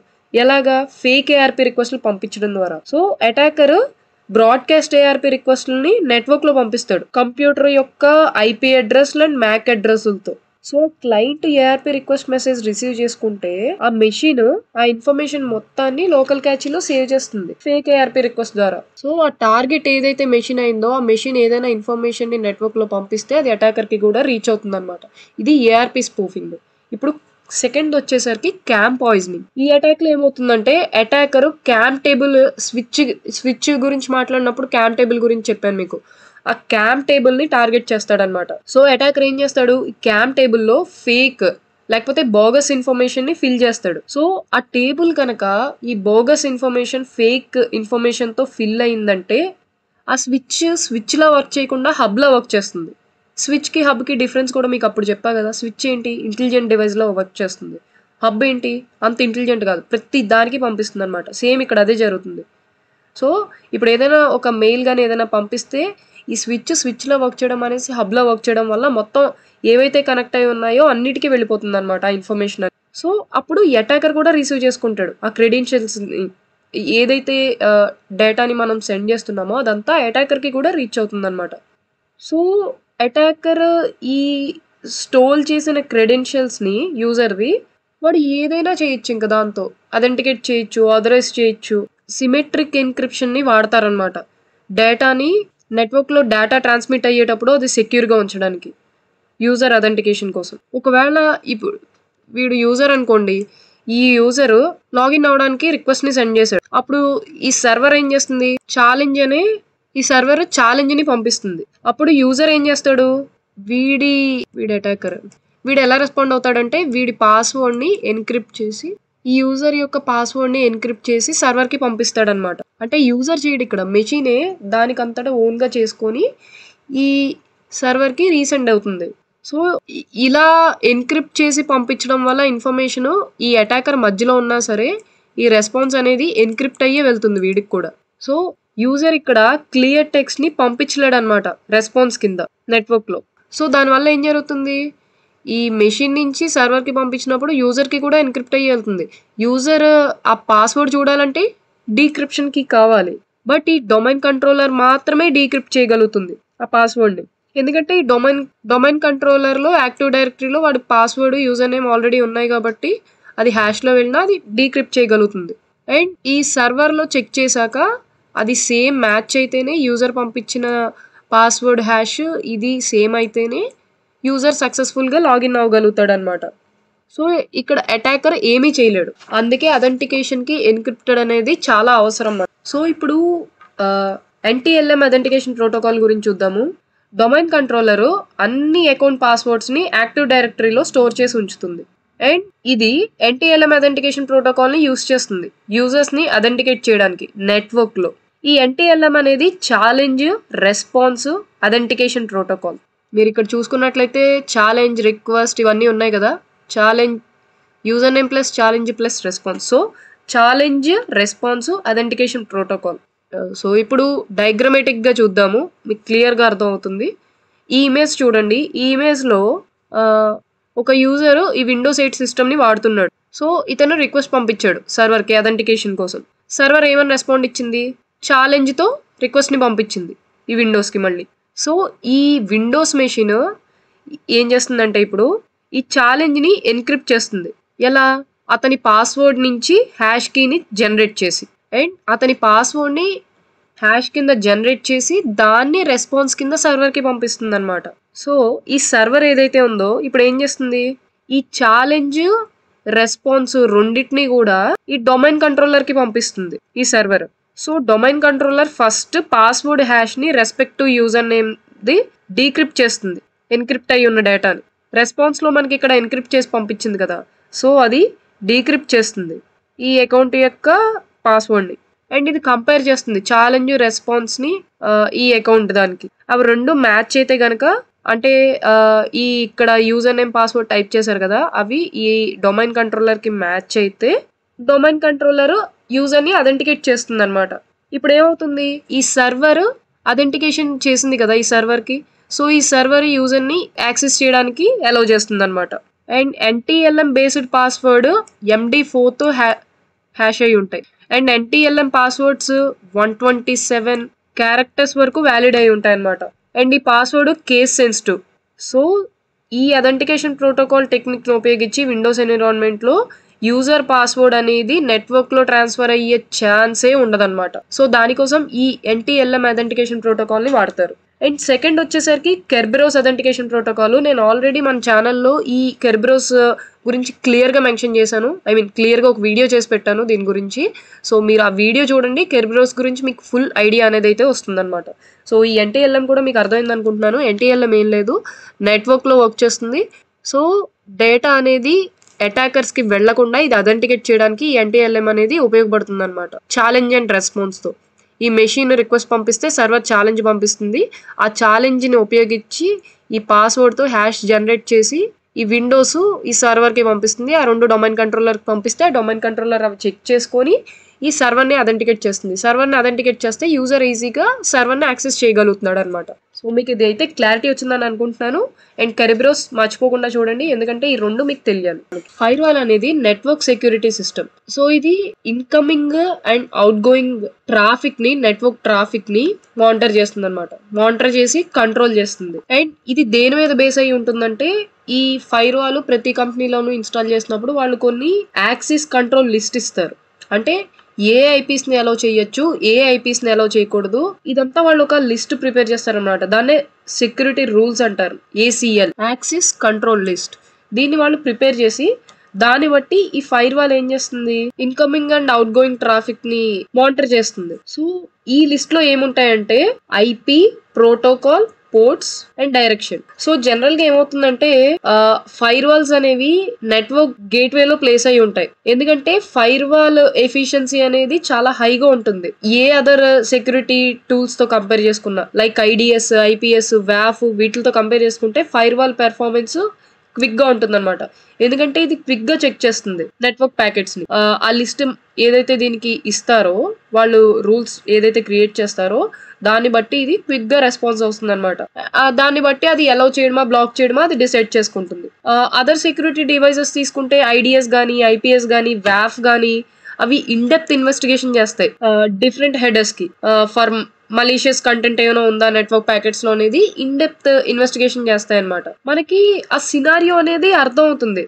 ఒకవేళ ఇప్పుడు ఒక అటాకర్ ఉన్నాడు అనుకోండి, high number of malformed రిక్వెస్ట్లు పంపించాడు నెట్వర్క్ లో. ఒకవేళ ఈ ఫైర్వాల్ కూడా క్విక్ గా ప్యాకెట్ ని బ్లాక్ చేయలేకపోతే, ఫైర్వాల్ ని దాటుకొని వచ్చేస్తే ఏమవుతుంది, నెట్వర్క్ మొత్తం ఇంపాక్ట్ అవుతుంది. నెట్వర్క్ బ్యాండ్విడ్త్ అనేది మొత్తం ఇంపాక్ట్ అవుతుంది అనమాట. సో ఫైర్వాల్ తర్వాత మనం IDS గానీ, IPS గానీ పెట్టామనుకోండి, సో ఈ IDS అండ్ IPS ఏం చేస్తాయంటే ఇన్ డెప్త్ ఇన్వెస్టిగేషన్ చేస్తాయి అనమాట.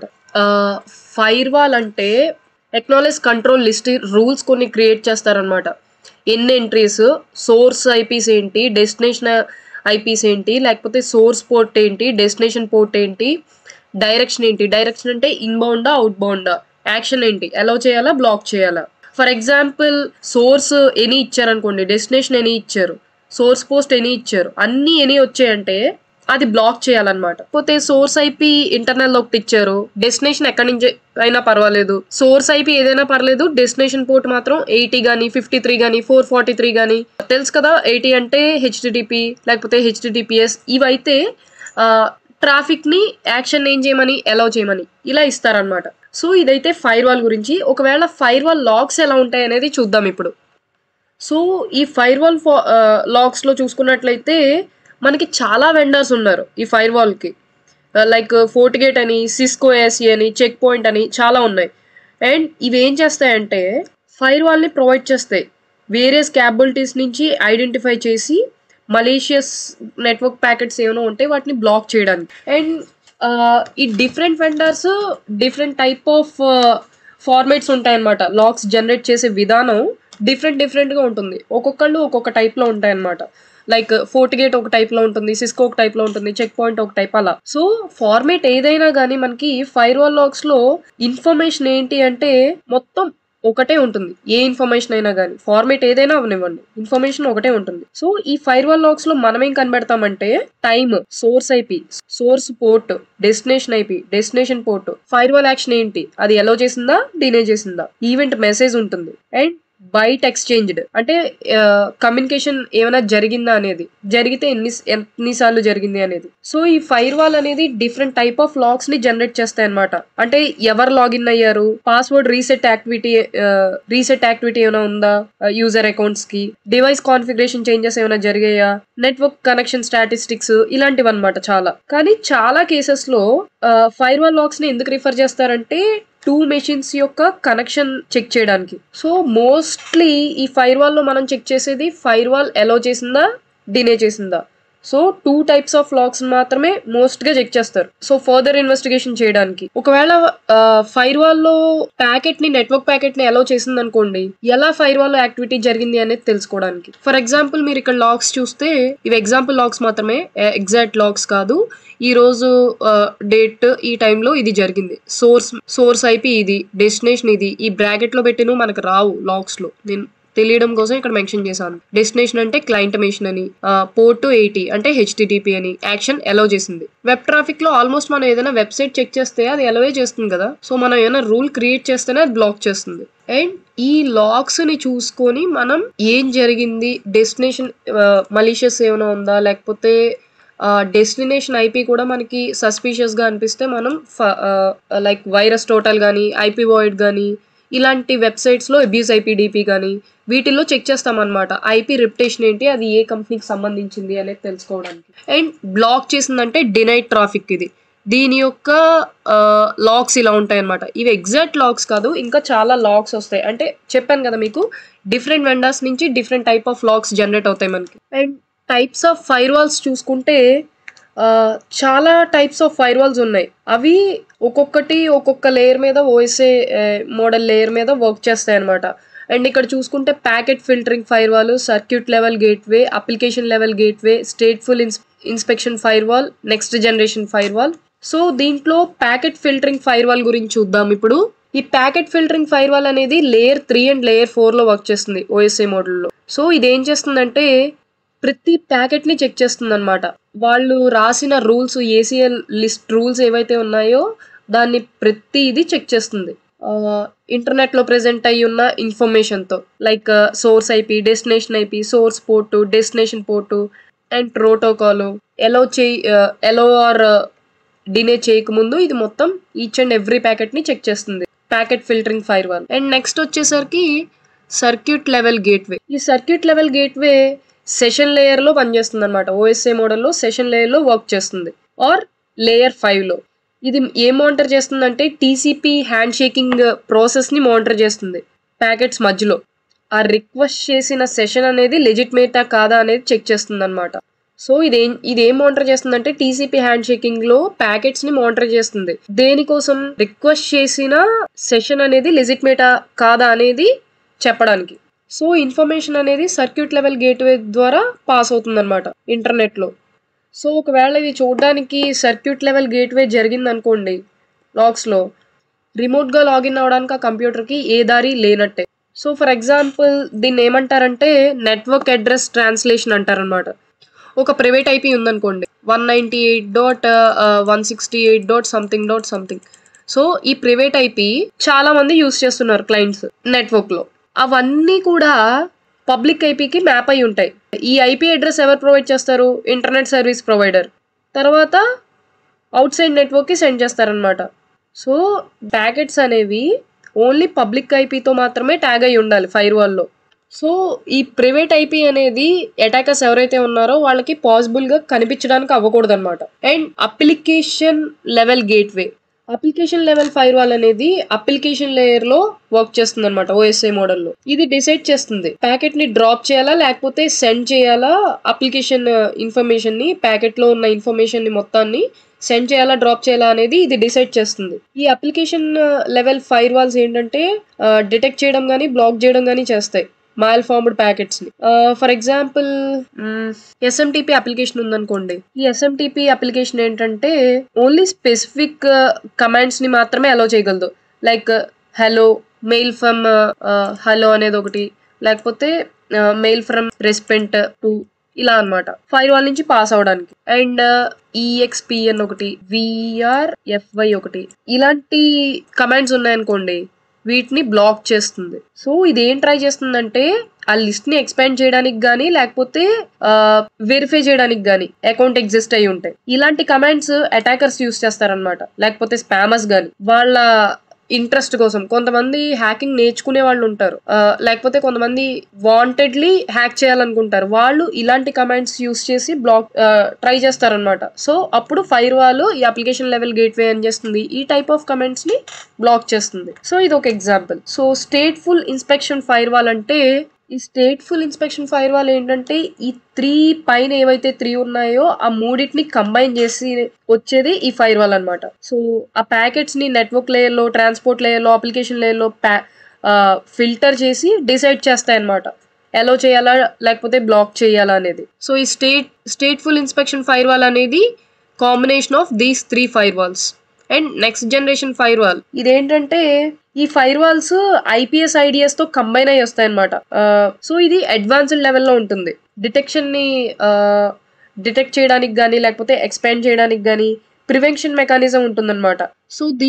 సో దీంట్లో డీప్ ప్యాకెట్ ఇన్వెస్టిగేషన్ జరుగుతుంది. అండ్ మీకు ఏది కూడా ఇన్ డెప్త్ మరి నెట్వర్క్ లెవెల్లో తెలియకపోయినా అట్లీస్ట్ అసలు ఎందుకు ఉపయోగపడుతుంది ఇది అనేది తెలిస్తే దాని నుంచి వచ్చే లాగ్స్ ని బట్టి మనం అర్థం చేసుకొని ఒక అలర్ట్ ఎందుకు జనరేట్ అయింది, ఎందుకు ట్రిగ్గర్ అయింది అనేది మనకు అర్థం అవుతుంది అనమాట. సో ఇవైతే types of firewalls.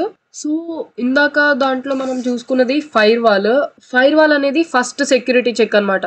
So ఈ ఫైర్ వాల్ లో ఏం జరుగుతుంది, ఏమైనా ట్రాఫిక్ బయట నుంచి వచ్చినప్పుడు దానికి ఉన్న రూల్స్, ఎక్నాలెజ్డ్ కంట్రోల్ లిస్ట్ ఏదైతే మనం ఇచ్చామో ఆ లిస్ట్ ని బట్టి అది చెక్ చేసుకొని అలౌ చేయడమా బ్లాక్ చేయడమా చేస్తుంది. ఒకవేళ ఇన్ కేస్ ఆ ఫైర్ వాల్ ని దాటుకొని వచ్చిందా, ఎందుకంటే fire wall in depth investigation చేయదు. సో ఆ అప్లికేషన్ దాటేసి వచ్చింది, ఫైర్ వాల్ బ్లాక్ చేయలేదు, అలౌ చేసింది, దాంట్లో మలీషియస్ కంటెంట్ ఉంది. నెక్స్ట్ IPS IDS అనేది పిక్చర్ లోకి వస్తాయి. ఇవి ఏం చేస్తాయంటే ఇన్ డెప్త్ అనాలిసిస్ చేస్తాయి నెట్వర్క్ ప్యాకెట్ ని. సో అందులో ఏం కంటెంట్ ఉందో అప్లికేషన్ కంటెంట్ ని అవి చెక్ చేస్తాయి అనమాట. సో దానికి ఉన్న డేటాబేస్ రూల్స్ తో అది కంపేర్ చేసుకుంటుంది. ఒకవేళ దానికి ఏమైనా మ్యాచ్ అయితే, ఆ మలీషియస్ కంటెంట్ కానీ ఏమైనా మ్యాచ్ అయినట్టు అనిపిస్తే అది అలర్ట్ ని ట్రిగ్గర్ చేస్తుంది మనకి. సైబర్ కిల్ చైన్ గురించి మీకు ఒకటి ఎక్స్ప్లెయిన్ చేశాను, ఆ వీడియో చూడండి. సో దాని తర్వాత మీకు ఇది క్లియర్ గా ఉంటుంది. అండ్ వాట్ ఈస్ IDS అని చూద్దాం. ఫస్ట్ IDS గురించి చూద్దాము. IDS stands for intrusion detection system. ఈ IDS ఏం చేస్తుందంటే నెట్వర్క్ ప్యాకెట్ మొత్తాన్ని స్నిఫ్ చేస్తుంది. స్నిఫింగ్ ఈజ్ నథింగ్ బట్ అందులో ఉన్న డేటా మొత్తాన్ని క్యాప్చర్ చేసి ఎగ్జామిన్ చేస్తుంది అనమాట with the help of decoder. So ఇది ప్యాకెట్ లో ఉన్న ఇన్ఫర్మేషన్ మొత్తాన్ని డీకోడ్ చేసి ఈ IDS IPS signature and rule base మీద డిపెండ్ అయి ఉంటాయి. సో దానికి ఉన్న సిగ్నేచర్స్ అండ్ రూల్స్ డేటాబేస్ లో ఏవైతే ఉన్నాయో దానికి చెక్ చేస్తుంది ఏమైనా మ్యాచ్ అయిందా లేదా అనేది. ఒకవేళ మ్యాచ్ అయింది అంటే మనకి అలా ట్రిగ్గర్ చేస్తుంది అనమాట. సో ఇక్కడ ఇమేజ్ లో చూసుకున్నట్లయితే ఇంటర్నెట్ నుంచి ఒక కనెక్షన్, ఒక ప్యాకెట్ వచ్చింది, అది రౌటర్ ని దాటుకొని ఫైర్ వాల్ కి వెళ్ళింది. ఫైర్ వాల్ లో కూడా ఎలో చేసింది అంటే అప్పుడు IDS కి వెళ్తుంది. IDS ఏం చేస్తుంది, మొత్తం డేటాని స్నిఫ్ చేసుకుంటుంది, అంటే క్యాప్చర్ చేసి ఎగ్జామిన్ చేసి దానికి ఉన్న డేటాబేస్ లో ఆ సిగ్నేచర్స్ ఆర్ రూల్స్ తో చెక్ చేసుకుంటుంది అనమాట. అది మ్యాచ్ అయితే అప్పుడు అలర్ట్ ని ట్రిగ్గర్ చేస్తుంది.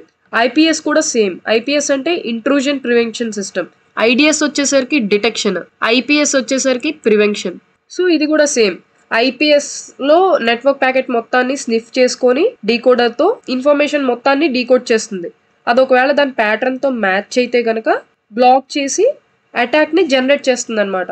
ఇది డైరెక్ట్ ఓన్లీ ఐడిఎస్ లో ఓన్లీ డిటెక్ట్ చేస్తుంది. ఇది ప్రివెంట్ చేసి లైక్ బ్లాక్ చేసి అలర్ట్ ని ట్రిగ్గర్ చేస్తుంది మనకి. సో దీనికి ఎవరైనా మిమ్మల్ని డిఫరెన్స్ అడిగినా సరే ఇంటర్వ్యూలో అడిగే ఫస్ట్ క్వశ్చన్ ఇదే ఉంటుంది మోస్ట్లీ. ఐడిఎస్ కి ఐపీఎస్ కి డిఫరెన్స్ ఏంటి అనేది. ఐడిఎస్ అనేది ఓన్లీ డిటెక్ట్ చేస్తుంది, అలర్ట్ ట్రిగ్గర్ చేస్తుంది. అండ్ ఐపీఎస్ అనేది అలర్ట్ ఏదైనా దాని ప్యాటర్న్ తో మ్యాచ్ అయితే అది ప్రివెంట్ చేసి అంటే బ్లాక్ చేసి అలర్ట్ ని ట్రిగ్గర్ చేస్తుంది అనమాట. సో దీని గురించి ఇంకా ఇన్డెప్త్ కావాలనుకుంటే మన ఛానల్లో వీడియో ఉంది. ఇది కూడా నేను ఐడిఎస్ ఐపీఎస్ గురించి కూడా చేశాను, అదొకసారి చూడండి. బేసిక్ ఇన్ఫర్మేషన్ మీకు తెలిస్తే సరిపోతుంది. యాజ్ ఏ సాక్ అనలిస్ట్ మీకు what is IDS, what is IPS, అది దేని మీద వర్క్ చేస్తుంది, అది ఏం చేస్తుంది అనేది దాని ప్రాసెస్ అర్థమైతే చాలన్నమాట. సో ఈ వ్యాఫ్ అనేది ఏంటి అంటే వెబ్ అప్లికేషన్ ఫైర్ వాల్. ఇది ఏం చేస్తుంది, ఇన్ డెప్త్ ఇన్వెస్టిగేషన్ చేస్తుంది ఈచ్ ప్యాకెట్ కి. అంటే వెబ్ అప్లికేషన్ నుంచి వచ్చే ప్రతి ప్యాకెట్ కి ఇన్ డెప్త్ ఇన్వెస్టిగేషన్ చేసి బ్లాక్ చేస్తుంది అనమాట, ఒకవేళ దాని రూల్స్ కి ఏమైనా మ్యాచ్ అయితే. ఇది ఎందుకు ఉపయోగిస్తారంటే వ్యాఫ్ అనేది వెబ్ అప్లికేషన్స్ ని ప్రొటెక్ట్ చేయడానికి, అన్ఆథరైజ్డ్ యాక్సెస్ నుంచి, లేకపోతే వెబ్ అప్లికేషన్స్ ని చేంజ్ చేయకుండా అది ఉండడానికి, అండ్ వెబ్ అటాక్స్ ఏవి జరగకుండా ఉండడానికి, లైక్ ఎస్క్యూఎల్ ఇంజెక్షన్ అని, ఎక్సెస్ అని, ఇలాంటి అటాక్స్ ఉంటాయి, వాటి నుంచి ప్రొటెక్ట్ చేయడానికి వ్యాఫ్ ని యూస్ చేస్తారు. ఒక్కొక్కసారి అటాకర్స్ ఏం చేస్తారంటే డిఫరెంట్ ఎన్కోడింగ్ మెకానిజమ్స్ ని వాడతారనమాట ఐడిఎస్ ఐపీఎస్ ని దాటడానికి. అండ్ మలీషియస్ పేలోడ్ ఏదైతే ఉందో దాన్ని వెబ్ అప్లికేషన్స్ లో సక్సెస్ఫుల్ గా డెలివర్ చేస్తారనమాట. ఈ ఎన్కోడింగ్ పర్పస్ ఏంటి అంటే డిఫరెంట్ డేటా ఫార్మాట్స్ ఉంటాయి కదా, వాటిని అన్నిటినీ కూడా ఒక ఫార్మాట్ లోకి చేయడానికి ఈ ఎన్కోడింగ్ అనేది ఉపయోగపడుతుంది. అంటే ఇదొక డిఫరెంట్ క్యారెక్టర్స్ కి ఒక కన్వర్జేషన్ లాగా అనమాట. అండ్ ఈ డీకోడింగ్ వెబ్ అప్లికేషన్స్ కి వాడతారు, ఎందుకంటే ఏదైతే డీకోడింగ్ అనేది ఏదైతే రిసీవ్ అయిన డేటా ఉంటుందో దాన్ని ఒరిజినల్ ఫార్మాట్ లోకి కన్వర్ట్ చేయడానికి ఉపయోగిస్తారు అనమాట వెబ్ అప్లికేషన్స్ కి. ఎన్కోడ్ బైనరీ అనమాట, ఇమేజెస్ కి లేకపోతే సౌండ్ ఫైల్స్ కి. What is antivirus and how it works. Antivirus అనేది సాఫ్ట్వేర్ ప్రొడక్ట్. సో ప్రతి కంప్యూటర్ లోనూ మీరు చూసుకున్నట్లయితే కొంతమంది పెయిడ్ వెర్షన్ కొంటారు, కొంతమంది నార్మల్ గా ఆన్లైన్ లో ఏదో డౌన్లోడ్ చేసి ఫ్రీ ట్రయల్ వెర్షన్స్ ఇన్స్టాల్ చేస్తూ ఉంటారు. సో ఇది ఎందుకు యూజ్ అవుతుంది అంటే మాల్వేర్ గానీ మలీషియస్ ఫైల్ నుంచి గానీ ప్రొటెక్ట్ చేయడానికి యాంటీవైరస్ అనేది ఉపయోగపడుతుంది అనమాట. కాస్పాస్ కి గానీ K7 గానీ ఇలా కొన్ని యాంటీవైరస్లు ఉన్నాయి. సో నా దాంట్లో నేను కాస్పాస్ కి ఇన్స్టాల్ చేశాను. నేను ఏదో ఒక మాల్వేర్ ఫైల్ ని ఓపెన్ చేసినట్లయితే యాంటీవైరస్ ఇమీడియట్ గా స్కాన్ చేసి ఆ ఫైల్స్ ని మలీషియస్ ప్యాటర్న్స్ తో డిటెక్ట్ చేసుకున్నట్లయితే ఆటోమేటిక్ గా డిలీట్ చేస్తుంది అనమాట, లేకపోతే ఆ యాక్షన్ ని ఆ ఫైల్ ని క్వారంటైన్ చేస్తుంది. సో ప్రతి ఫైల్ కి కూడా ఒక కోడ్ ఉంటుంది, ఆ కోడ్ ని ఈ యాంటీవైరస్ అనేది చెక్ చేసుకుంటుంది అనమాట. అండ్ చెక్ చేసి దానికి ఉన్న కోడ్స్ తో కంపేర్ చేసుకుంటుంది ఆ కంటెంట్ వైరస్ సిగ్నేచర్స్ ఏమైనా ఉన్నాయా దాంతో అనేది దాని డేటాబేస్ లో. ఒకవేళ ఏదైనా సక్సెస్ఫుల్ మ్యాచ్ ఉంటే యాంటీవైరస్ ఏం చేస్తుంది, క్లీన్ చేయడమా, డిలీట్ చేయడమా, క్వారంటైన్ చేయడమా. సో క్వారంటైన్ అంటే ఏంటి, ఆ ఫైల్ ని ఎన్క్రిప్ట్ చేస్తుంది. మీరు చాలా సార్లు ఎక్కడైనా సిస్టమ్స్ లో చూసినట్లయితే కొన్ని ఫైల్స్ ఓపెన్ అవ్వవు, అలా అని క్వారంటైన్ చేసిన ఫైల్స్ అనమాట. సో యాంటీవైరస్ అప్డేట్స్ ఎప్పటికప్పుడు మనం ఎందుకు చేసుకుంటూ ఉండాలంటే లేటెస్ట్ సిగ్నేచర్స్ అనేవి అప్డేట్ అయి ఉంటాయి ప్రతిరోజు. ఆ సిగ్నేచర్స్ ని అప్డేట్ చేసుకొని ఏదైనా మనం ఫైల్స్ గానీ అవి గానీ కంప్యూటర్ లో కాపీ చేయాలనుకున్నా, లేకపోతే స్కాన్ ఏమైనా ఓపెన్ చేయాలనుకున్న ఫైల్స్ ఫస్ట్ ఇది యాంటీవైరస్ ఆటోమేటిక్ గా స్కాన్ చేసి డిలీట్ చేస్తుంది అనమాట. మీరు ఇక్కడ గుర్తుపెట్టుకోవాల్సింది ఏంటంటే ఈ వైరస్లు గానీ సిగ్నేచర్ డెఫినేషన్స్ గానీ రూల్స్ ఉంటాయి. లైక్ ఏదైనా ఒక కొత్త వైరస్ వచ్చింది అనుకోండి, లేకపోతే అదర్ మాల్వేర్ ఏమైనా వచ్చింది అనుకోండి ఇంటర్నెట్ లోకి, అవి ఇవి అప్డేట్ చేసుకుంటాయి అనమాట ఈ యాంటీవైరస్ లు. So what action performed by antivirus. So antivirus ఏం చేస్తుందంటే లాక్స్ ని జనరేట్ చేస్తుంది ఈచ్ సక్సెస్ఫుల్ డిటెక్షన్ కి. మలీషియస్ ఫైల్ ఏదైనా డిటెక్ట్ చేస్తే ప్రతి దానికి కూడా లాక్స్ జనరేట్ చేస్తుంది అనమాట. అండ్ ఇది డిఫరెంట్ యాక్షన్స్ ని పెర్ఫార్మ్ చేస్తుంది డిటెక్టెడ్ ఫైల్స్ ఏవైతే ఉన్నాయో దానికి క్యాపబిలిటీస్ ని బట్టి. సో ఫస్ట్ అటెంప్ట్ లో ఏం చేస్తుందంటే యాంటీవైరస్ ఆ ఫైల్స్ ని క్లియర్ చేయడానికి ట్రై చేస్తుంది. అది ఒకవేళ క్లీన్ అవ్వలేదు అనుకోండి, యాంటీవైరస్ ఆ ఫైల్స్ ని ఎన్క్రిప్ట్ చేస్తుంది అనమాట. ఎందుకంటే ఆ ఇన్ఫెక్షన్ మొత్తం స్ప్రెడ్ అవ్వకుండా ఉండడానికి నెట్వర్క్ లో మెషిన్ లో డిలీట్ చేస్తుంది.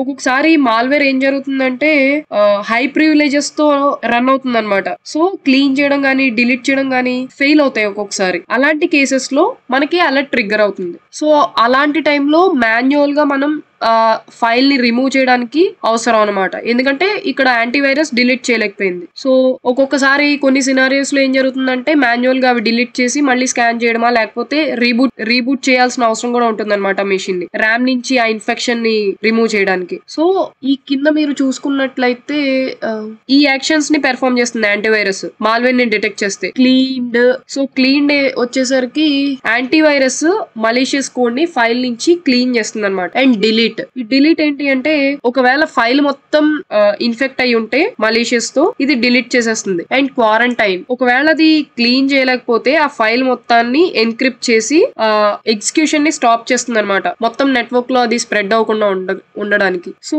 అనేబుల్ టు క్లీన్ అనే ఇది కూడా ఉంటుంది. అనేబుల్ టు క్లీన్ అంటే యాంటీవైరస్ ఫెయిల్ అవుతుంది అనమాట ఒక్కొక్కసారి క్లీన్ చేయడానికి గానీ డిలీట్ చేయడానికి గానీ క్వారంటైన్ చేయడానికి గానీ ఫైల్ ని. అండ్ ఇంకొక సిచ్యువేషన్స్ లో ఏం జరుగుతుందంటే కంప్యూటర్ రీస్టార్ట్ కూడా రిక్వైర్ అవుతుంది.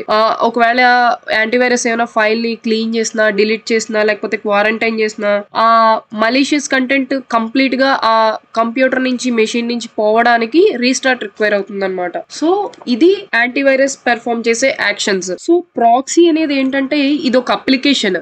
కార్పొరేట్ నెట్వర్క్స్ లో ఇది యూజ్ చేస్తారనమాట ప్రైవసీ అండ్ సెక్యూరిటీ కోసం. క్లయింట్ మెషిన్ కి అండ్ సర్వర్ కి సెక్యూరిటీని ప్రొవైడ్ చేయడానికి ఈ ప్రాక్సీని అనేది ఉపయోగిస్తారు. ఇది ఏంటంటే క్లయింట్ కి సర్వర్ కి మధ్యలో వర్క్ చేస్తుంది, మధ్యలో ఒక ఇంటర్మీడియరీ ద్వారా. అంటే నేను ఇప్పుడు ఇక్కడ నుంచి టైప్ చేస్తున్నాను, నా బదులు వేరే వాళ్ళు చేస్తున్నట్టు అనమాట. అంటే ఇది ఎందుకు ఉపయోగపడుతుందంటే ఎక్స్టర్నల్ అటాక్స్ నుంచి సేవ్ చేయడానికి.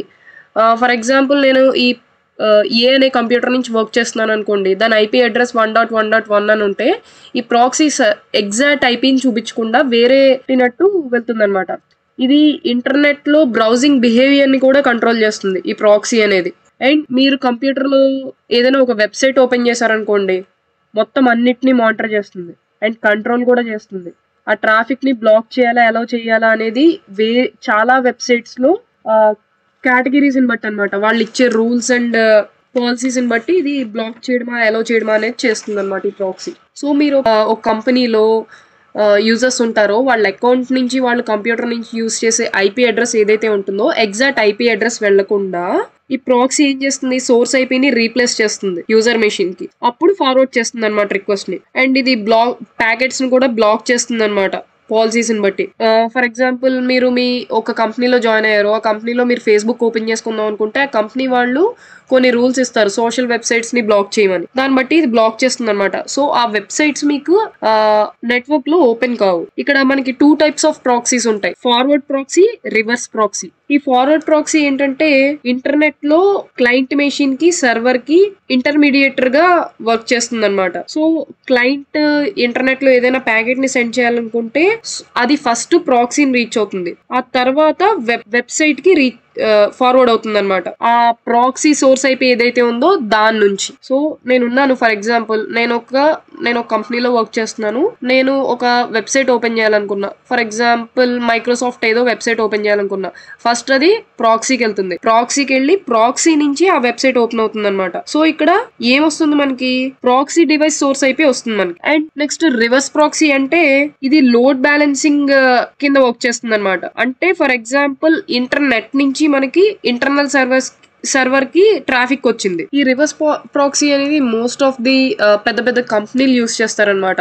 ఎందుకంటే ఫర్ ఎగ్జాంపుల్ అమెజాన్ తీసుకోండి, అమెజాన్ గానీ ఫ్లిప్కార్ట్ గానీ పెద్ద పెద్ద బిగ్ బిలియన్ డేస్ అవార్డ్ జరుగుతూ ఉంటాయి. ఆ టైంలో ఒకేసారి చాలా మంది ఆ వెబ్సైట్ ని రీచ్ అవుతారు. రీచ్ అయినప్పుడు ట్రాఫిక్ అనేది హ్యాంగ్ అవ్వకుండా, మనకి మన భాషలో చెప్పుకోవాలనుకుంటే మనకి స్ట్రక్ అయిపోకుండా ఉండడానికి ఈ రివర్స్ ప్రాక్సీ ఏం చేస్తుందంటే వాటి వెబ్ సర్వర్స్ ఏవైతే ఉంటాయో వాటికి సపరేట్ చేస్తుంది స్మూత్ గా ఈ ప్రాసెస్ అంతా జరగడానికి. సో ఇక్కడ వరకు అయితే మనకి నెట్వర్క్ రిలేటెడ్ టాపిక్స్ అన్ని అయిపోయాయి. నెక్స్ట్ క్లాస్ నుంచి మనం what is MD-P2L cycle, cyber attack classifications, network level attack, system level attack, application level attack, user level attack, ఇవన్నీ నెక్స్ట్ వీడియోలో చూద్దాము.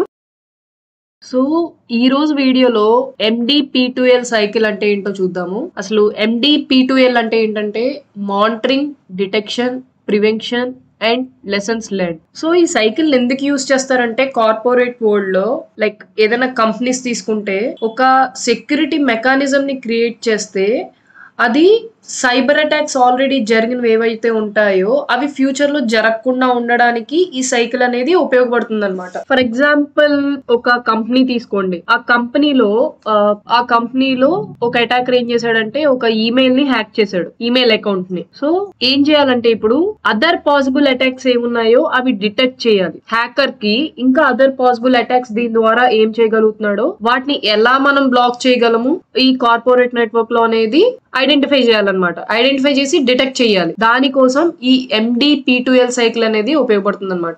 మనం అటాకర్ ని క్యాచ్ చేయాలంటే ఎప్పుడూ కూడా మనం వాళ్ళ దగ్గర నుంచి మనం నేర్చుకోవాలి, అటాకర్స్ దగ్గర నుంచి. అంటే అటాకర్ ఏదైనా అటాక్ చేశాడు అనుకోండి, వాడు ఎలా అటాక్ చేశాడు, ఆ టార్గెట్ మెషిన్ యొక్క ఇన్ఫర్మేషన్ ని ఆ అటాకర్ ఎలా గ్యాదర్ చేశాడు అనేది మనం తెలుసుకోవాలి. అండ్ ఆ టార్గెట్ మెషిన్ ని హ్యాక్ చేయడానికి ఏమేం టూల్స్ ఆ అటాకర్ వాడాడు అనేది మనం తెలుసుకోవాలి. ఈ MD-P2L హెల్ప్ సెక్యూరిటీ టీమ్ కి హెల్ప్ చేస్తుంది అనమాట. ఈ MD-P2L సైకిల్ అనేది ఒక అటాక్ ఏమైనా అటాక్ అయితే అది ఐడెంటిఫై చేయడానికి కరెక్ట్ రూల్ ని అండ్ ఇది రికమెండ్ చేస్తుంది ఏమేం కాన్ఫిగర్ చేయాలి అనేది ఆ రిలేటెడ్ అటాక్ ప్రివెంట్ చేయడానికి. ఇప్పుడు ఫర్ ఎగ్జాంపుల్ మీకు కన్ఫ్యూజ్ చేయకుండా సింపుల్ గా చెప్పాలంటే ఒక కంపెనీ ఉంది, ఆ కంపెనీలో ఒక అటాక్ జరిగింది. ఆ అటాక్ జరిగినప్పుడు ఈ MD-P2L సైకిల్ అనేది ఎందుకు ఉపయోగపడుతుందంటే ఏ రూల్ కి ఇది డిటెక్ట్ అయింది అండ్ మనం ఏమి కాన్ఫిగర్ చేయాలి అనేది ఇది రికమెండ్ చేస్తుంది ప్రివెంట్ చేయడానికి, మళ్ళీ ఆ అటాక్ మనకి జరగకుండా. ఫర్ ఎగ్జాంపుల్ మనం ఇప్పుడు ఒక ఎగ్జాంపుల్ తీసుకుందాము. ఇతను ఒక జేమ్స్ అనేవాడు ఉన్నాడు అనుకోండి, ఇతని పేరు జేమ్స్. ఈ జేమ్స్ ఏంటంటే సెక్యూరిటీ కన్సల్టెంట్. సో ఒక కంపెనీలో ఆ ప్రాజెక్ట్ ని ఇతను లీడ్ చేస్తున్నాడు. ఇంకా ఇంటర్నల్ టీమ్స్ ఉంటాయి కదా, వాళ్ళందరితో కొలాబరేట్ అయ్యి. అయితే ఇప్పుడు ఏం జరిగింది, వాళ్ళకి ఏమైతే వెల్ నోన్ అటాక్స్ ఏవైతే ఉంటాయో అవన్నీ తెలుసుకొని సెక్యూరిటీ టూల్స్ ఉంటాయి కదా, వాటికి అనుగుణంగా వాళ్ళు కొన్ని రూల్స్ అవన్నీ రాసి కొన్ని అలర్ట్స్ పెట్టుకున్నారనమాట. లైక్ కొన్ని SQL ఇంజెక్షన్స్ అని, ఫెయిల్ లాగన్స్ అని, అలా కొన్ని వెల్ నోన్ అటాక్స్ ఉంటాయి. ఆ అటాక్స్ ని బట్టి వీళ్ళు ఒక ఇన్ఫ్రాస్ట్రక్చర్ ని తయారు చేసుకున్నారు. సో ఈ జేమ్స్ అనేవాడు ఏం చేశాడు, మీటింగ్ కండక్ట్ చేశాడు వాళ్ళ టీం అందరితో. టీమ్ లో ఒక 10 మంది ఎంతమంది ఉన్నారనుకోండి, ఇతను లీడ్ కాబట్టి ఆ టీం అందరికి ఒక మీటింగ్ కండక్ట్ చేశాడు.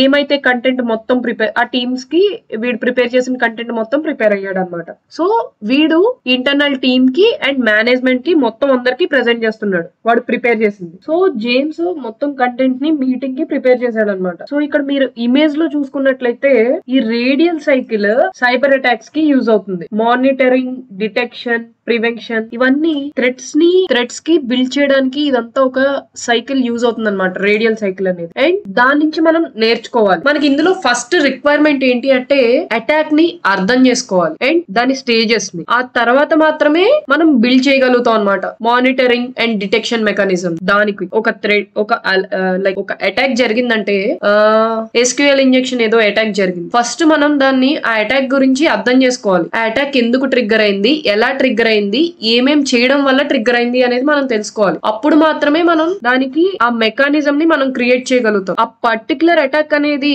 ఎలా వర్క్ చేస్తుందో మీకు తెలియకపోతే అదొక ఛాలెంజింగ్ గానే చెప్పొచ్చు అనమాట.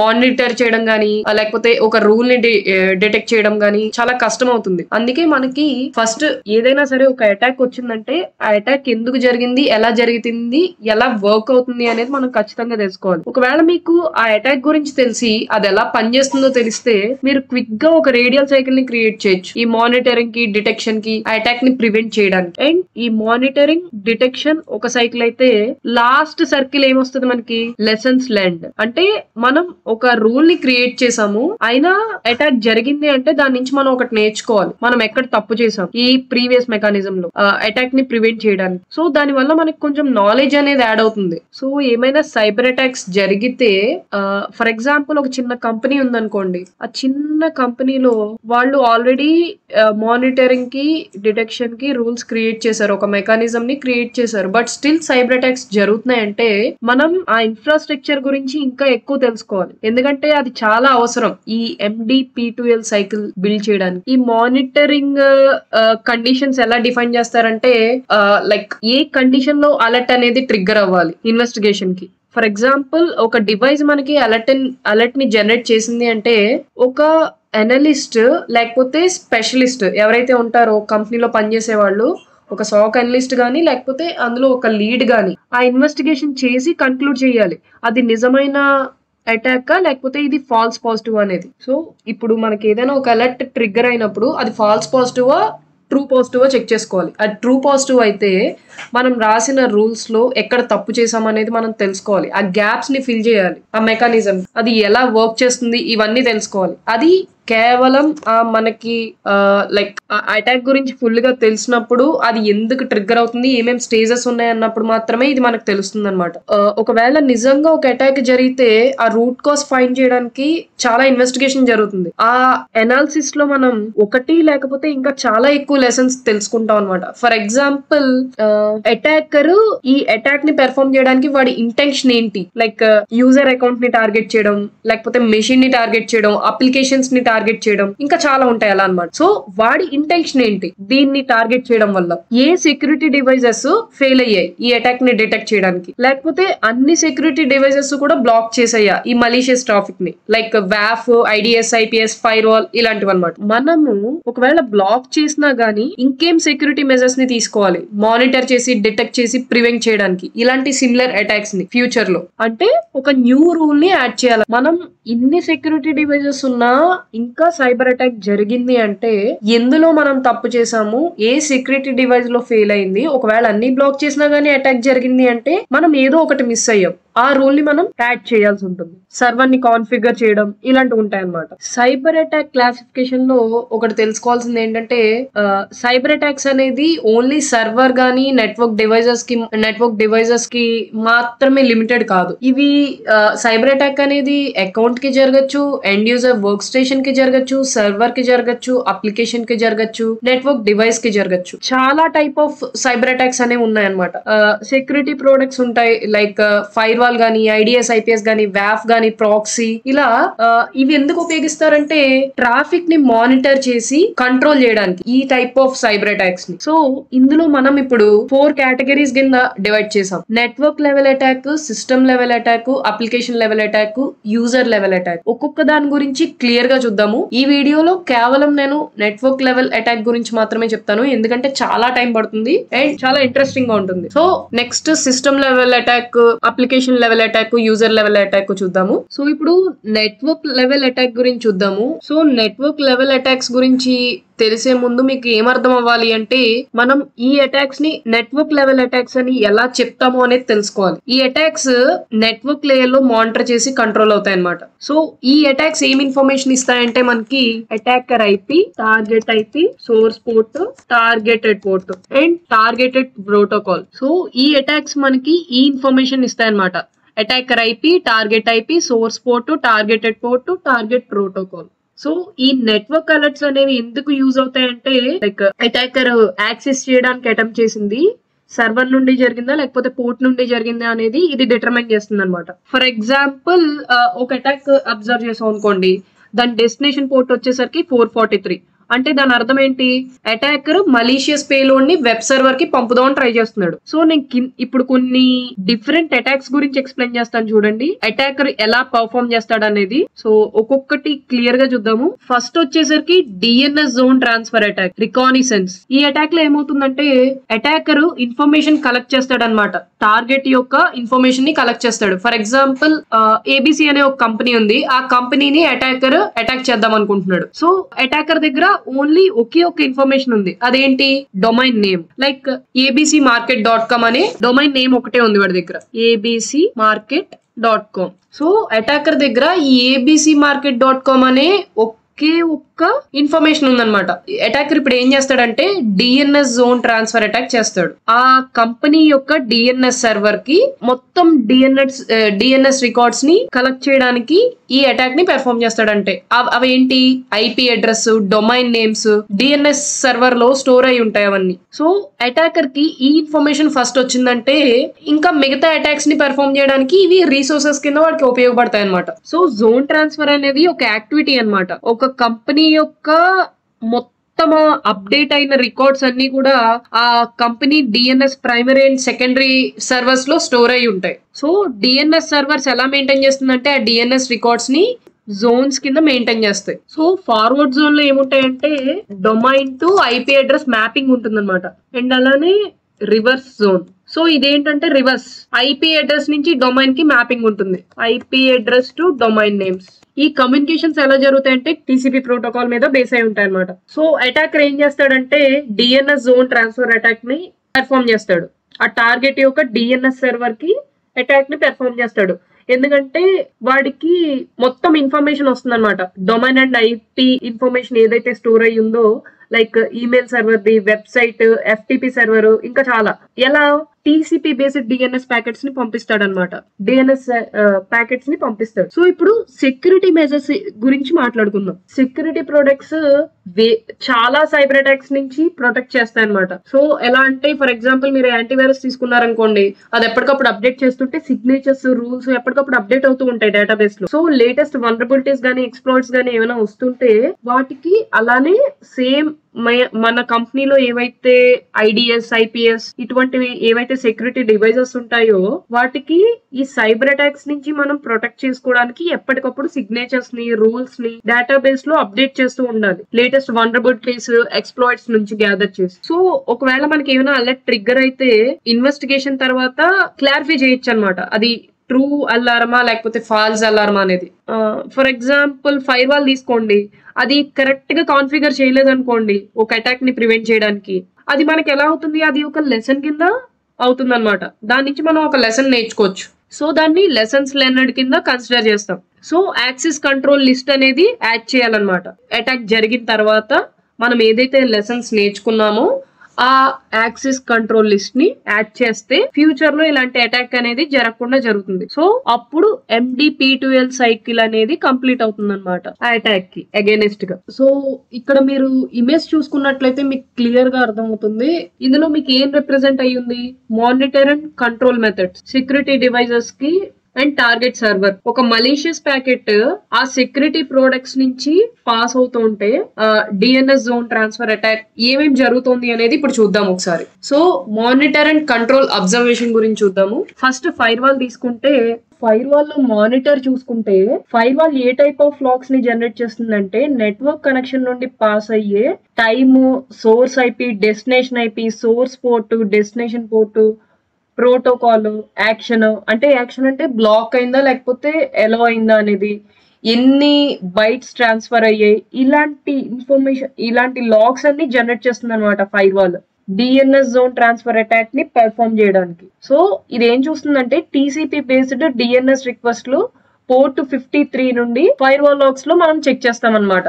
సో కంట్రోల్ వచ్చేసరికి ఈ కంట్రోల్ ఏం జరుగుతుందంటే డిఎన్ఎస్ టీసీపీ ప్యాకెట్ మనకి ఏదైతే రిసీవ్ అయిందో ఎక్స్టర్నల్ నెట్వర్క్ నుంచి అది బిజినెస్ రిక్వైర్మెంట్ లేకపోతే దాన్ని ఖచ్చితంగా బ్లాక్ చేయమని ఇక్కడ కంట్రోల్ ఉంటుంది అనమాట ఫైర్ వాల్ లో. ఇక్కడ మీకు ఇన్బౌండ్ అండ్ అవుట్ బౌండ్ అంటే ఖచ్చితంగా తెలిసి ఉండాలి. ఇన్బౌండ్ అంటే ఫర్ ఎగ్జాంపుల్ ఒక మెయిల్ తీసుకోండి, మీకు ఏదైనా ఒక మెయిల్ రిసీవ్ అయితే అది ఇన్బౌండ్, ఎక్స్టర్నల్ నుంచి మీకు వచ్చింది. అవుట్ బౌండ్ అంటే మీరు ఒకరికి మెయిల్ పంపిస్తున్నారు అనుకోండి మీరు క్రియేట్ చేసి, అది అవుట్ బౌండ్ అనమాట. సో ఈ డిఫరెన్స్ గుర్తుపెట్టుకోండి. ఇక్కడ కంట్రోల్ లో ఏం జరుగుతుందంటే ఇది కాన్ఫిగర్ అయ్యి ఉండాలన్నమాట. డిఎన్ఎస్ టీసీపీ ప్యాకెట్ బయట నుంచి వస్తుంటే అది ఖచ్చితంగా డినే అవ్వాలి. ఒకవేళ ఏదైనా బిజినెస్ రిక్వైర్మెంట్ ఉంటే అది వైట్ లిస్ట్ చేసి అది మనకి ఎలా అయ్యేలా ఉండాలన్నమాట. ఐడిఎస్ ఐపీఎస్ చూసుకుంటే దీంట్లో మానిటర్ వచ్చేసరికి ఐడిఎస్ ఐపీఎస్ లో రూల్ ఉంటుంది డిఎన్ఎస్ జోన్ ట్రాన్స్ఫర్ యాక్టివిటీని డిటెక్ట్ చేయడానికి. సో కంట్రోల్ వచ్చేసరికి ఒక రూల్ ని కాన్ఫిగర్ చేసి ఉండాలన్నమాట. అది ఒకవేళ మనకి ఇన్బౌండ్ నుంచి ఏదైనా ఒక రిక్వెస్ట్ వస్తే అది సక్సెస్ఫుల్ గా మ్యాచ్ అయితే ఆ రూల్ కి అది బ్లాక్ చేయాలి. అండ్ ఇంకా టార్గెట్ సర్వర్ మానిటర్ వచ్చేసరికి డిఎన్ఎస్ లాగింగ్ అనేది ఖచ్చితంగా ఎనేబుల్ చేసి ఉండాలి. సో డిఎన్ఎస్ రిక్వెస్ట్లు ఏవైతే ఉన్నాయో అవన్నీ లాగ్స్ కింద క్రియేట్ అవుతాయి అనమాట. So TCP based DNS request ని లాగ్ లో మనం చూడడానికి ఉంటుంది. అండ్ కంట్రోల్ వచ్చేసరికి సర్వర్ హార్డనింగ్ అనేది చాలా ఇంపార్టెంట్ ఇక్కడ. దాన్ని ప్రొడక్షన్ లోకి పంపించే ముందు, ప్రొడక్షన్ అంటే ఆ సర్వర్ ని యూజ్ చేసే ముందు సర్వర్ హార్డనింగ్ అనేది చాలా ఇంపార్టెంట్ అనమాట. లైక్ అన్ఆథరైజ్డ్ సర్వీసెస్ గానీ, పోర్ట్స్ గానీ వాటిని క్లోజ్ చేసేలాగా. సో ఎప్పుడు సర్వర్స్ కి ప్యాచెస్ అనేవి అప్ టు డేట్ గా ఉండాలి మెషిన్ కి. And default user name, passwords అనేవి ఎప్పటికప్పుడు మారుస్తూ ఉండాలి ఆ అప్లికేషన్ కి. ఇలాంటివి అనమాట. సో ఇది ఎలా కాన్ఫిగర్ అయి ఉండాలంటే అన్ఆథరైజ్డ్ కనెక్షన్ ని డెనే చేయాలన్నమాట ఐపీ అడ్రస్ ని ప్రొవైడ్ చేసి. సో ఈ టార్గెట్ సర్వర్ కి ఎప్పుడు కూడా మనం ఒక ఆథరైజ్డ్ ఐపీ అడ్రస్ ఇచ్చి అన్ఆథరైజ్డ్ ఐపీ అడ్రస్ ఏవైతే ఉన్నాయో వాటిని బ్లాక్ చేయమని దీనికి కాన్ఫిగర్ మనం ఒక రూల్ క్రియేట్ చేయాలి. దాని వల్ల ఏమవుతుందంటే అన్ఆథరైజ్డ్ ఏమొచ్చినా సరే అది బ్లాక్ చేస్తుంది. అండ్ వాఫ్ అండ్ యాంటీవైరస్ వచ్చేసరికి వీటికి ఏవి సిగ్నేచర్స్ ఉండవు అనమాట బ్లాక్ చేయడానికి గానీ డిటెక్ట్ చేయడానికి గానీ. DNS zone transfer activity. So మనం డిఎన్ఎస్ జోన్ ట్రాన్స్ఫర్ యాక్టివిటీలో మనం మెయిన్ చెక్ చేయాల్సింది firewall, IDS, IPS. And next వచ్చేసరికి second the host discovery attack అని ఇంకొకటి ఉంటుంది. Host discovery attack the scanning అన్నమాట. సో హోస్ట్ డిస్కవరీ అటాక్ అంటే ఏంటంటే మీకు హూ ఇస్ లుకప్ అనే ఒక వెబ్సైట్ గురించి తెలిసినట్లయితే ఆ డేటాబేస్ లో మొత్తం ఇన్ఫర్మేషన్ ఉంటుంది అనమాట. సో ఆర్గనైజేషన్ కి ఏం ఐపీ అడ్రస్ అలొకేట్ చేసింది ఇవన్నీ కూడా ఈజీగా తెలుస్తాయి. సో ఈ ఇన్ఫర్మేషన్ ని ఏ ఇంటర్నెట్ నుంచి అయినా ఏ యూజర్ అయినా ఈజీగా చూడొచ్చు అనమాట. ఫర్ ఎగ్జాంపుల్ మీకు ఇప్పుడు గూగుల్లో చూపిస్తా చూడండి. ఫర్ ఎగ్జాంపుల్ ఇందులో అమెజాన్ అని చూసాం అనుకోండి. దీని యొక్క మొత్తం సర్వర్ నేమ్స్, ఇక్కడ కంట్రీ, ఆర్గనైజేషన్, ఎప్పుడు ఇది రిజిస్టర్ అయ్యింది, మొత్తం డీటెయిల్స్ అన్ని ఈజీగా వస్తాయి. ఈమెయిల్ అడ్రస్ ఇలా ఇక్కడ రా డీటెయిల్స్ కూడా ఈజీగా అన్ని దొరుకుతాయి అనమాట మనకి. ఎప్పుడైతే అటాకర్ కి కంప్లీట్ ఐపీ రేంజ్ ఇన్ఫర్మేషన్ మొత్తం వచ్చిందో టార్గెట్ ది, సో అటాకర్ ఇప్పుడు ఆలోచిస్తాడు ఇంకా ఏమి అటాక్స్ ఆ టార్గెట్ మెషిన్ కి గానీ సర్వర్ కి గానీ చెయ్యొచ్చు అనే మైండ్ సెట్ తో ఉంటాడు. సో ఇప్పుడు ఏం చేస్తాడంటే ఫస్ట్ అటాకర్ ఆ మెషిన్ ఆన్లైన్ లో ఉందా ఆఫ్లైన్ లో ఉందా అనేది చెక్ చేస్తాడు. చాలా వేస్ ఉన్నాయన్నమాట ఈ హోస్ట్ డిస్కవరీ అటాక్ ని పెర్ఫార్మ్ చేయడానికి నెట్వర్క్ లో డిఫరెంట్ ప్రోటోకాల్స్ ను ఉపయోగించి, like ICMP, TCP, UDP. So ICMP flood అంటే ఏంటో చూద్దాం ఇప్పుడు ఒకసారి. సో చాలా రకాల ప్రోటోకాల్స్ ఉన్నాయి అటాకర్ ఆ మెషిన్ ఆన్లైన్ లో ఉందో ఆఫ్లైన్ లో ఉందో చూడడానికి. సో ఇది ఐసిఎంపి ఫ్లడ్ అనేది ఇది ఒక టెక్నిక్ అన్నమాట అటాకర్స్ యూస్ చేయడానికి, మెషిన్ లైవ్ లో ఉందా లేదా అని తెలుసుకోవడానికి. సో అటాకర్ ఏం చేస్తాడంటే ఐసిఎంపి ఈకో రిక్వెస్ట్ ని టార్గెట్ మెషిన్ కి సెండ్ చేస్తాడు. సో ఆ టార్గెట్ రిప్లై ఇచ్చింది అనుకోండి, ఐసిఎంపి ఈకో రిప్లై, దాన్ని పింగ్ చేస్తాం. ఫర్ ఎగ్జాంపుల్ కమాండ్ ప్రాంప్ట్ తీసుకోండి. కమాండ్ ప్రాంప్ట్ లో ఇప్పుడు నేను పింగ్ 8.8.8.8 సో పింగింగ్ అని వచ్చింది చూసారా, నాకు రిప్లై వస్తుంది ఇక్కడ నుంచి. సో ఎప్పుడైతే ఇది జరుగుతుందో మెషిన్ ఆన్లైన్ లో ఉందనేది వాడికి అర్థం అవుతుంది అనమాట. సో అటాకర్ కి ఆ మెషిన్ నుంచి రీచబుల్ రెస్పాన్స్ వస్తుంది. సో ఇప్పుడు ఈ కింద ఇమేజ్ చూడండి. ఇప్పుడు సో మీరు ఈ ఇమేజ్ చూసుకున్నట్లయితే క్లియర్ గా అర్థం అవుతుంది అనమాట. ఇందులో ఏం రిప్రజెంట్ అయ్యింది, monitor and control method security device కి అండ్ టార్గెట్ సర్వర్. ఒక మలీషియస్ ప్యాకెట్ ఐసిఎంపి ఫ్లడ్ కి రిలేట్ అయి ఉంటే నెట్వర్క్ లో పాస్ అవుతూ ఉంటే ఇక్కడ ఫైర్ వాల్, ఐడిఎస్ ఏం చేయాలి అనేది క్లియర్ గా మెన్షన్ అయ్యి ఉంది. సో ఫైర్ వాల్ ట్రాఫిక్ ఏం చేస్తుంది, టైప్ 8 అండ్ కోడ్ 0 ని చూస్తుంది అనమాట. సో పింగ్ గానీ ఐసిఎంపి గానీ మెసేజెస్ ఉంటే ఎక్స్టర్నల్ నెట్వర్క్ నుండి ఇది బ్లాక్ చేస్తుంది.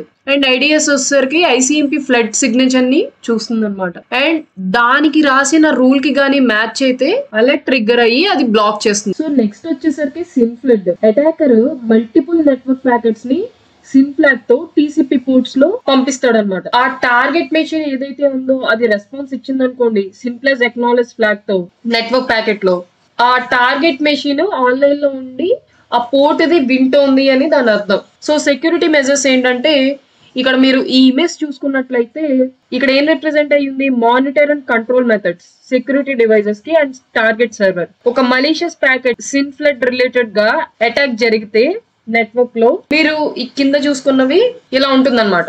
So monitor and control observation వచ్చేసరికి సో ఇక్కడ మనం ఏం చూస్తామంటే ఫైర్ వాల్ లో ఐసిఎంపి స్కానింగ్ చూస్తాం. ఐసిఎంపి రిక్వెస్ట్ బయట నుంచి వచ్చిందా అనేది. So ICMP protocol information firewall logs లో ఫైర్ వాల్ లాగ్ కి సంబంధించిన మొత్తం ఇన్ఫర్మేషన్ టీసీపీ, యూడిపి, ఐసిఎంపి అన్ని చూస్తాం అనమాట. So host discovery based SIM flood request జరిగింది అంటే ఏం మానిటర్ చేయాలి అంటే ఇక్కడ కోరిలేషన్ అనమాట. ఫైర్ వాల్ లాగ్స్ కి ఒకవేళ single IP address TCP SIM packets ని పంపిస్తోందా, మల్టిపుల్ ఇంటర్నల్ ఐపీ అడ్రసెస్ కి టువర్డ్స్ వేరియస్ పోర్ట్స్ అనమాట. సింగిల్ ఐపీ అడ్రస్ ఏం చేస్తుందంటే టీసీపీ సిమ్ ప్యాకెట్స్ ని మల్టిపుల్ ఐపీ అడ్రసెస్ కి టువర్డ్స్ వేరియస్ పోర్ట్స్ ద్వారా సింగిల్ మెషిన్ నుంచి పంపిస్తుంది అనమాట. సో ఇదంతా మనకి ఎందులో వస్తుందంటే సిమ్ టూల్ లో ఇదంతా మనకు వస్తుంది డిస్క్రిప్షన్ లో. సో దీని గురించి మనం తర్వాత మాట్లాడుకుందాము. అండ్ ఫైర్ వాల్ లో కంట్రోల్ ICMP స్కానింగ్ వచ్చేసరికి ఫైర్ వాల్ అనేది ICMP స్కానింగ్ ని ప్రివెంట్ చేయగలదు అనమాట. ICMP ప్యాకెట్స్ ని బ్లాక్ చేయడం ద్వారా. జనరల్ గా ఇది ఎందుకు ఉపయోగపడుతుంది అంటే నెట్వర్క్ ట్రబుల్ షూటింగ్ కి ఉపయోగపడుతుంది. సో ఎక్స్టర్నల్ నెట్వర్క్ ఏమైనా వచ్చింది అంటే అది ఖచ్చితంగా బ్లాక్ చేస్తుంది. ఒకవేళ బిజినెస్ రిక్వైర్మెంట్ ఉండి ఏదైనా ఎక్స్టర్నల్ గా వచ్చింది అంటే దాన్ని వైట్ లిస్ట్ చేస్తేనే అది అవుతుంది అనమాట. అండ్ ఇంకా IDS IPS చూసుకుంటే మానిటర్ లో IDS IPS కి రూల్ ఉంటుంది అనమాట. ICMP అండ్ సిన్ఫ్లెట్ ట్రాఫిక్ కి మల్టిపుల్ కనెక్షన్స్ ఒక సింగిల్ IP నుండి లేకపోతే చాలా IPs నుండి లేకపోతే పోర్ట్స్ నుండి వచ్చిన వాటికి రిలేటెడ్ రూల్స్ తో ఇది చెక్ చేసుకుంటుంది. సో ఆ సిగ్నేచర్ కి అది మ్యాచ్ అయితే అది బ్లాక్ చేసి అలా ట్రిగ్గర్ చేస్తుంది అనమాట. అండ్ కంట్రోల్ వచ్చేసరికి పోస్ట్ డిస్కవరీ అటాక్ కి సక్సెస్ఫుల్ మ్యాచ్ ఉంటే ఇది ఖచ్చితంగా అలా ట్రిగ్గర్ అవుతుంది అనమాట. అండ్ టార్గెట్ సర్వర్ వచ్చేసరికి ఇక్కడ స్పెసిఫిక్ మెథడ్ ఏం లేదనమాట మానిటర్ అండ్ కంట్రోల్ చేయడానికి. Post discovery attack server and WAF and antivirus చూసుకుంటే పోస్ట్ డిస్కవరీ అటాక్ లో వీటికి సిగ్నేచర్స్ ఏం లేవన్నమాట. సో ఇవి యూజ్ చేయరు ఇక్కడ. సో పోర్ట్ స్కానింగ్ అటాక్ అంటే ఒక సర్వర్ క్లయింట్ మెషిన్ కి కొన్ని సర్వీసెస్ ని ప్రొవైడ్ చేస్తుంది అనమాట స్టాండర్డ్ పోర్ట్స్ ద్వారా, స్టాండర్డ్ పోర్ట్స్ మీద. ఫర్ ఎగ్జాంపుల్ 443 తీసుకున్నారు అనుకోండి HTTPS, 25 తీసుకుంటే SMTP, 53 అంటే DNS. దాని అర్థం ఏంటి? పోర్ట్ 80 గానీ 443 గానీ ఒకవేళ సర్వర్ వెబ్ సర్వీసెస్ ని ప్రొవైడ్ చేస్తుంటే దాని అర్థం ఏంటి? పోర్ట్ 80 గానీ 443 గానీ ఓపెన్ అయి ఉంటాయి అనమాట మెషిన్ కి. So attacker port scanning attack ఎందుకు పెర్ఫార్మ్ చేస్తాడంటే ఆ టార్గెట్ సర్వర్ మీద ఏమైతే ఓపెన్ పోర్ట్స్ ఉన్నాయా అనేది ఐడెంటిఫై చేయడానికి పోర్ట్ స్కానింగ్ అటాక్ పెర్ఫార్మ్ చేస్తాడు అటాకర్. వాడి మెయిన్ టార్గెట్ ఏంటి అంటే పర్టికులర్ టార్గెట్ సర్వర్ మీద ఏదైనా వల్నరబిలిటీ ఉందా అనేది చెక్ చేయడానికి. సో ఈ అటాక్ ఎందుకంటే నెట్వర్క్ లో ఆన్లైన్ మెషిన్స్ మీద ఏమైతే పోర్ట్స్ ఓపెన్ అయి ఉన్నాయా అని తెలుసుకోవడానికి అటాకర్ ఇది పెర్ఫార్మ్ చేస్తాడు. అండ్ ఇందులో మళ్ళీ మనకి 3 టైప్స్ ఉంటాయి. TCP SYN స్కాన్ అని, అండ్ TCP కనెక్ట్ స్కాన్ అని, UDP పోర్ట్ స్కానింగ్ అని. ఇప్పుడు ఒక్కొక్క దాని గురించి ఒకసారి చూద్దాం క్లియర్ గా. సో ఈ TCP SYN స్కాన్ లో అటాకర్ SYN ఫ్లాగ్ తో ప్యాకెట్స్ ని సెండ్ చేస్తాడు TCP పోర్ట్స్ ఏమి ఓపెన్ లో ఉన్నాయో తెలుసుకోవడానికి టార్గెట్ సర్వర్ మీద. ఒకవేళ టార్గెట్ సర్వర్ ఆన్లైన్ లో ఉండి టార్గెటెడ్ పోర్ట్ మీద సర్వీసెస్ ని ప్రొవైడ్ చేస్తే అది 3-way హ్యాండ్ షేక్ ప్రాసెస్ ని ఫాలో అయ్యి SYN ప్లస్ అక్నాలెడ్జ్ ఈ ఫ్లాగ్ తో రెస్పాండ్ అవుతుంది అటాకర్ పంపిన రెస్పాన్స్ ప్యాకెట్ కి. సో TCP SYN స్కాన్ లో అటాకర్ 3-way హ్యాండ్ షేక్ ని కంప్లీట్ చేయలేడు.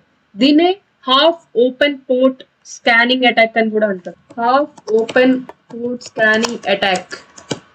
అండ్ దీని సెక్యూరిటీ మెజర్స్ చూస్తే ఈ ఇమేజ్ లో మానిటర్ అండ్ కంట్రోల్ మెథడ్స్ ఉన్నాయి. సెక్యూరిటీ డివైజెస్ కి అండ్ టార్గెట్ సర్వర్ ఏదైనా malicious packet TCP SYN scan relate అయితే అది నెట్వర్క్ ద్వారా పాస్ అవుతుంది. ఈ ఇమేజ్ లో చూసుకున్నట్లయితే మీకు క్లియర్ గా అర్థమవుతుంది అనమాట ఫైర్ వాల్ ఏం చేయాలి అండ్ IDS IPS. దీని గురించి లాస్ట్ లో మనం క్లియర్ అబ్జర్వ్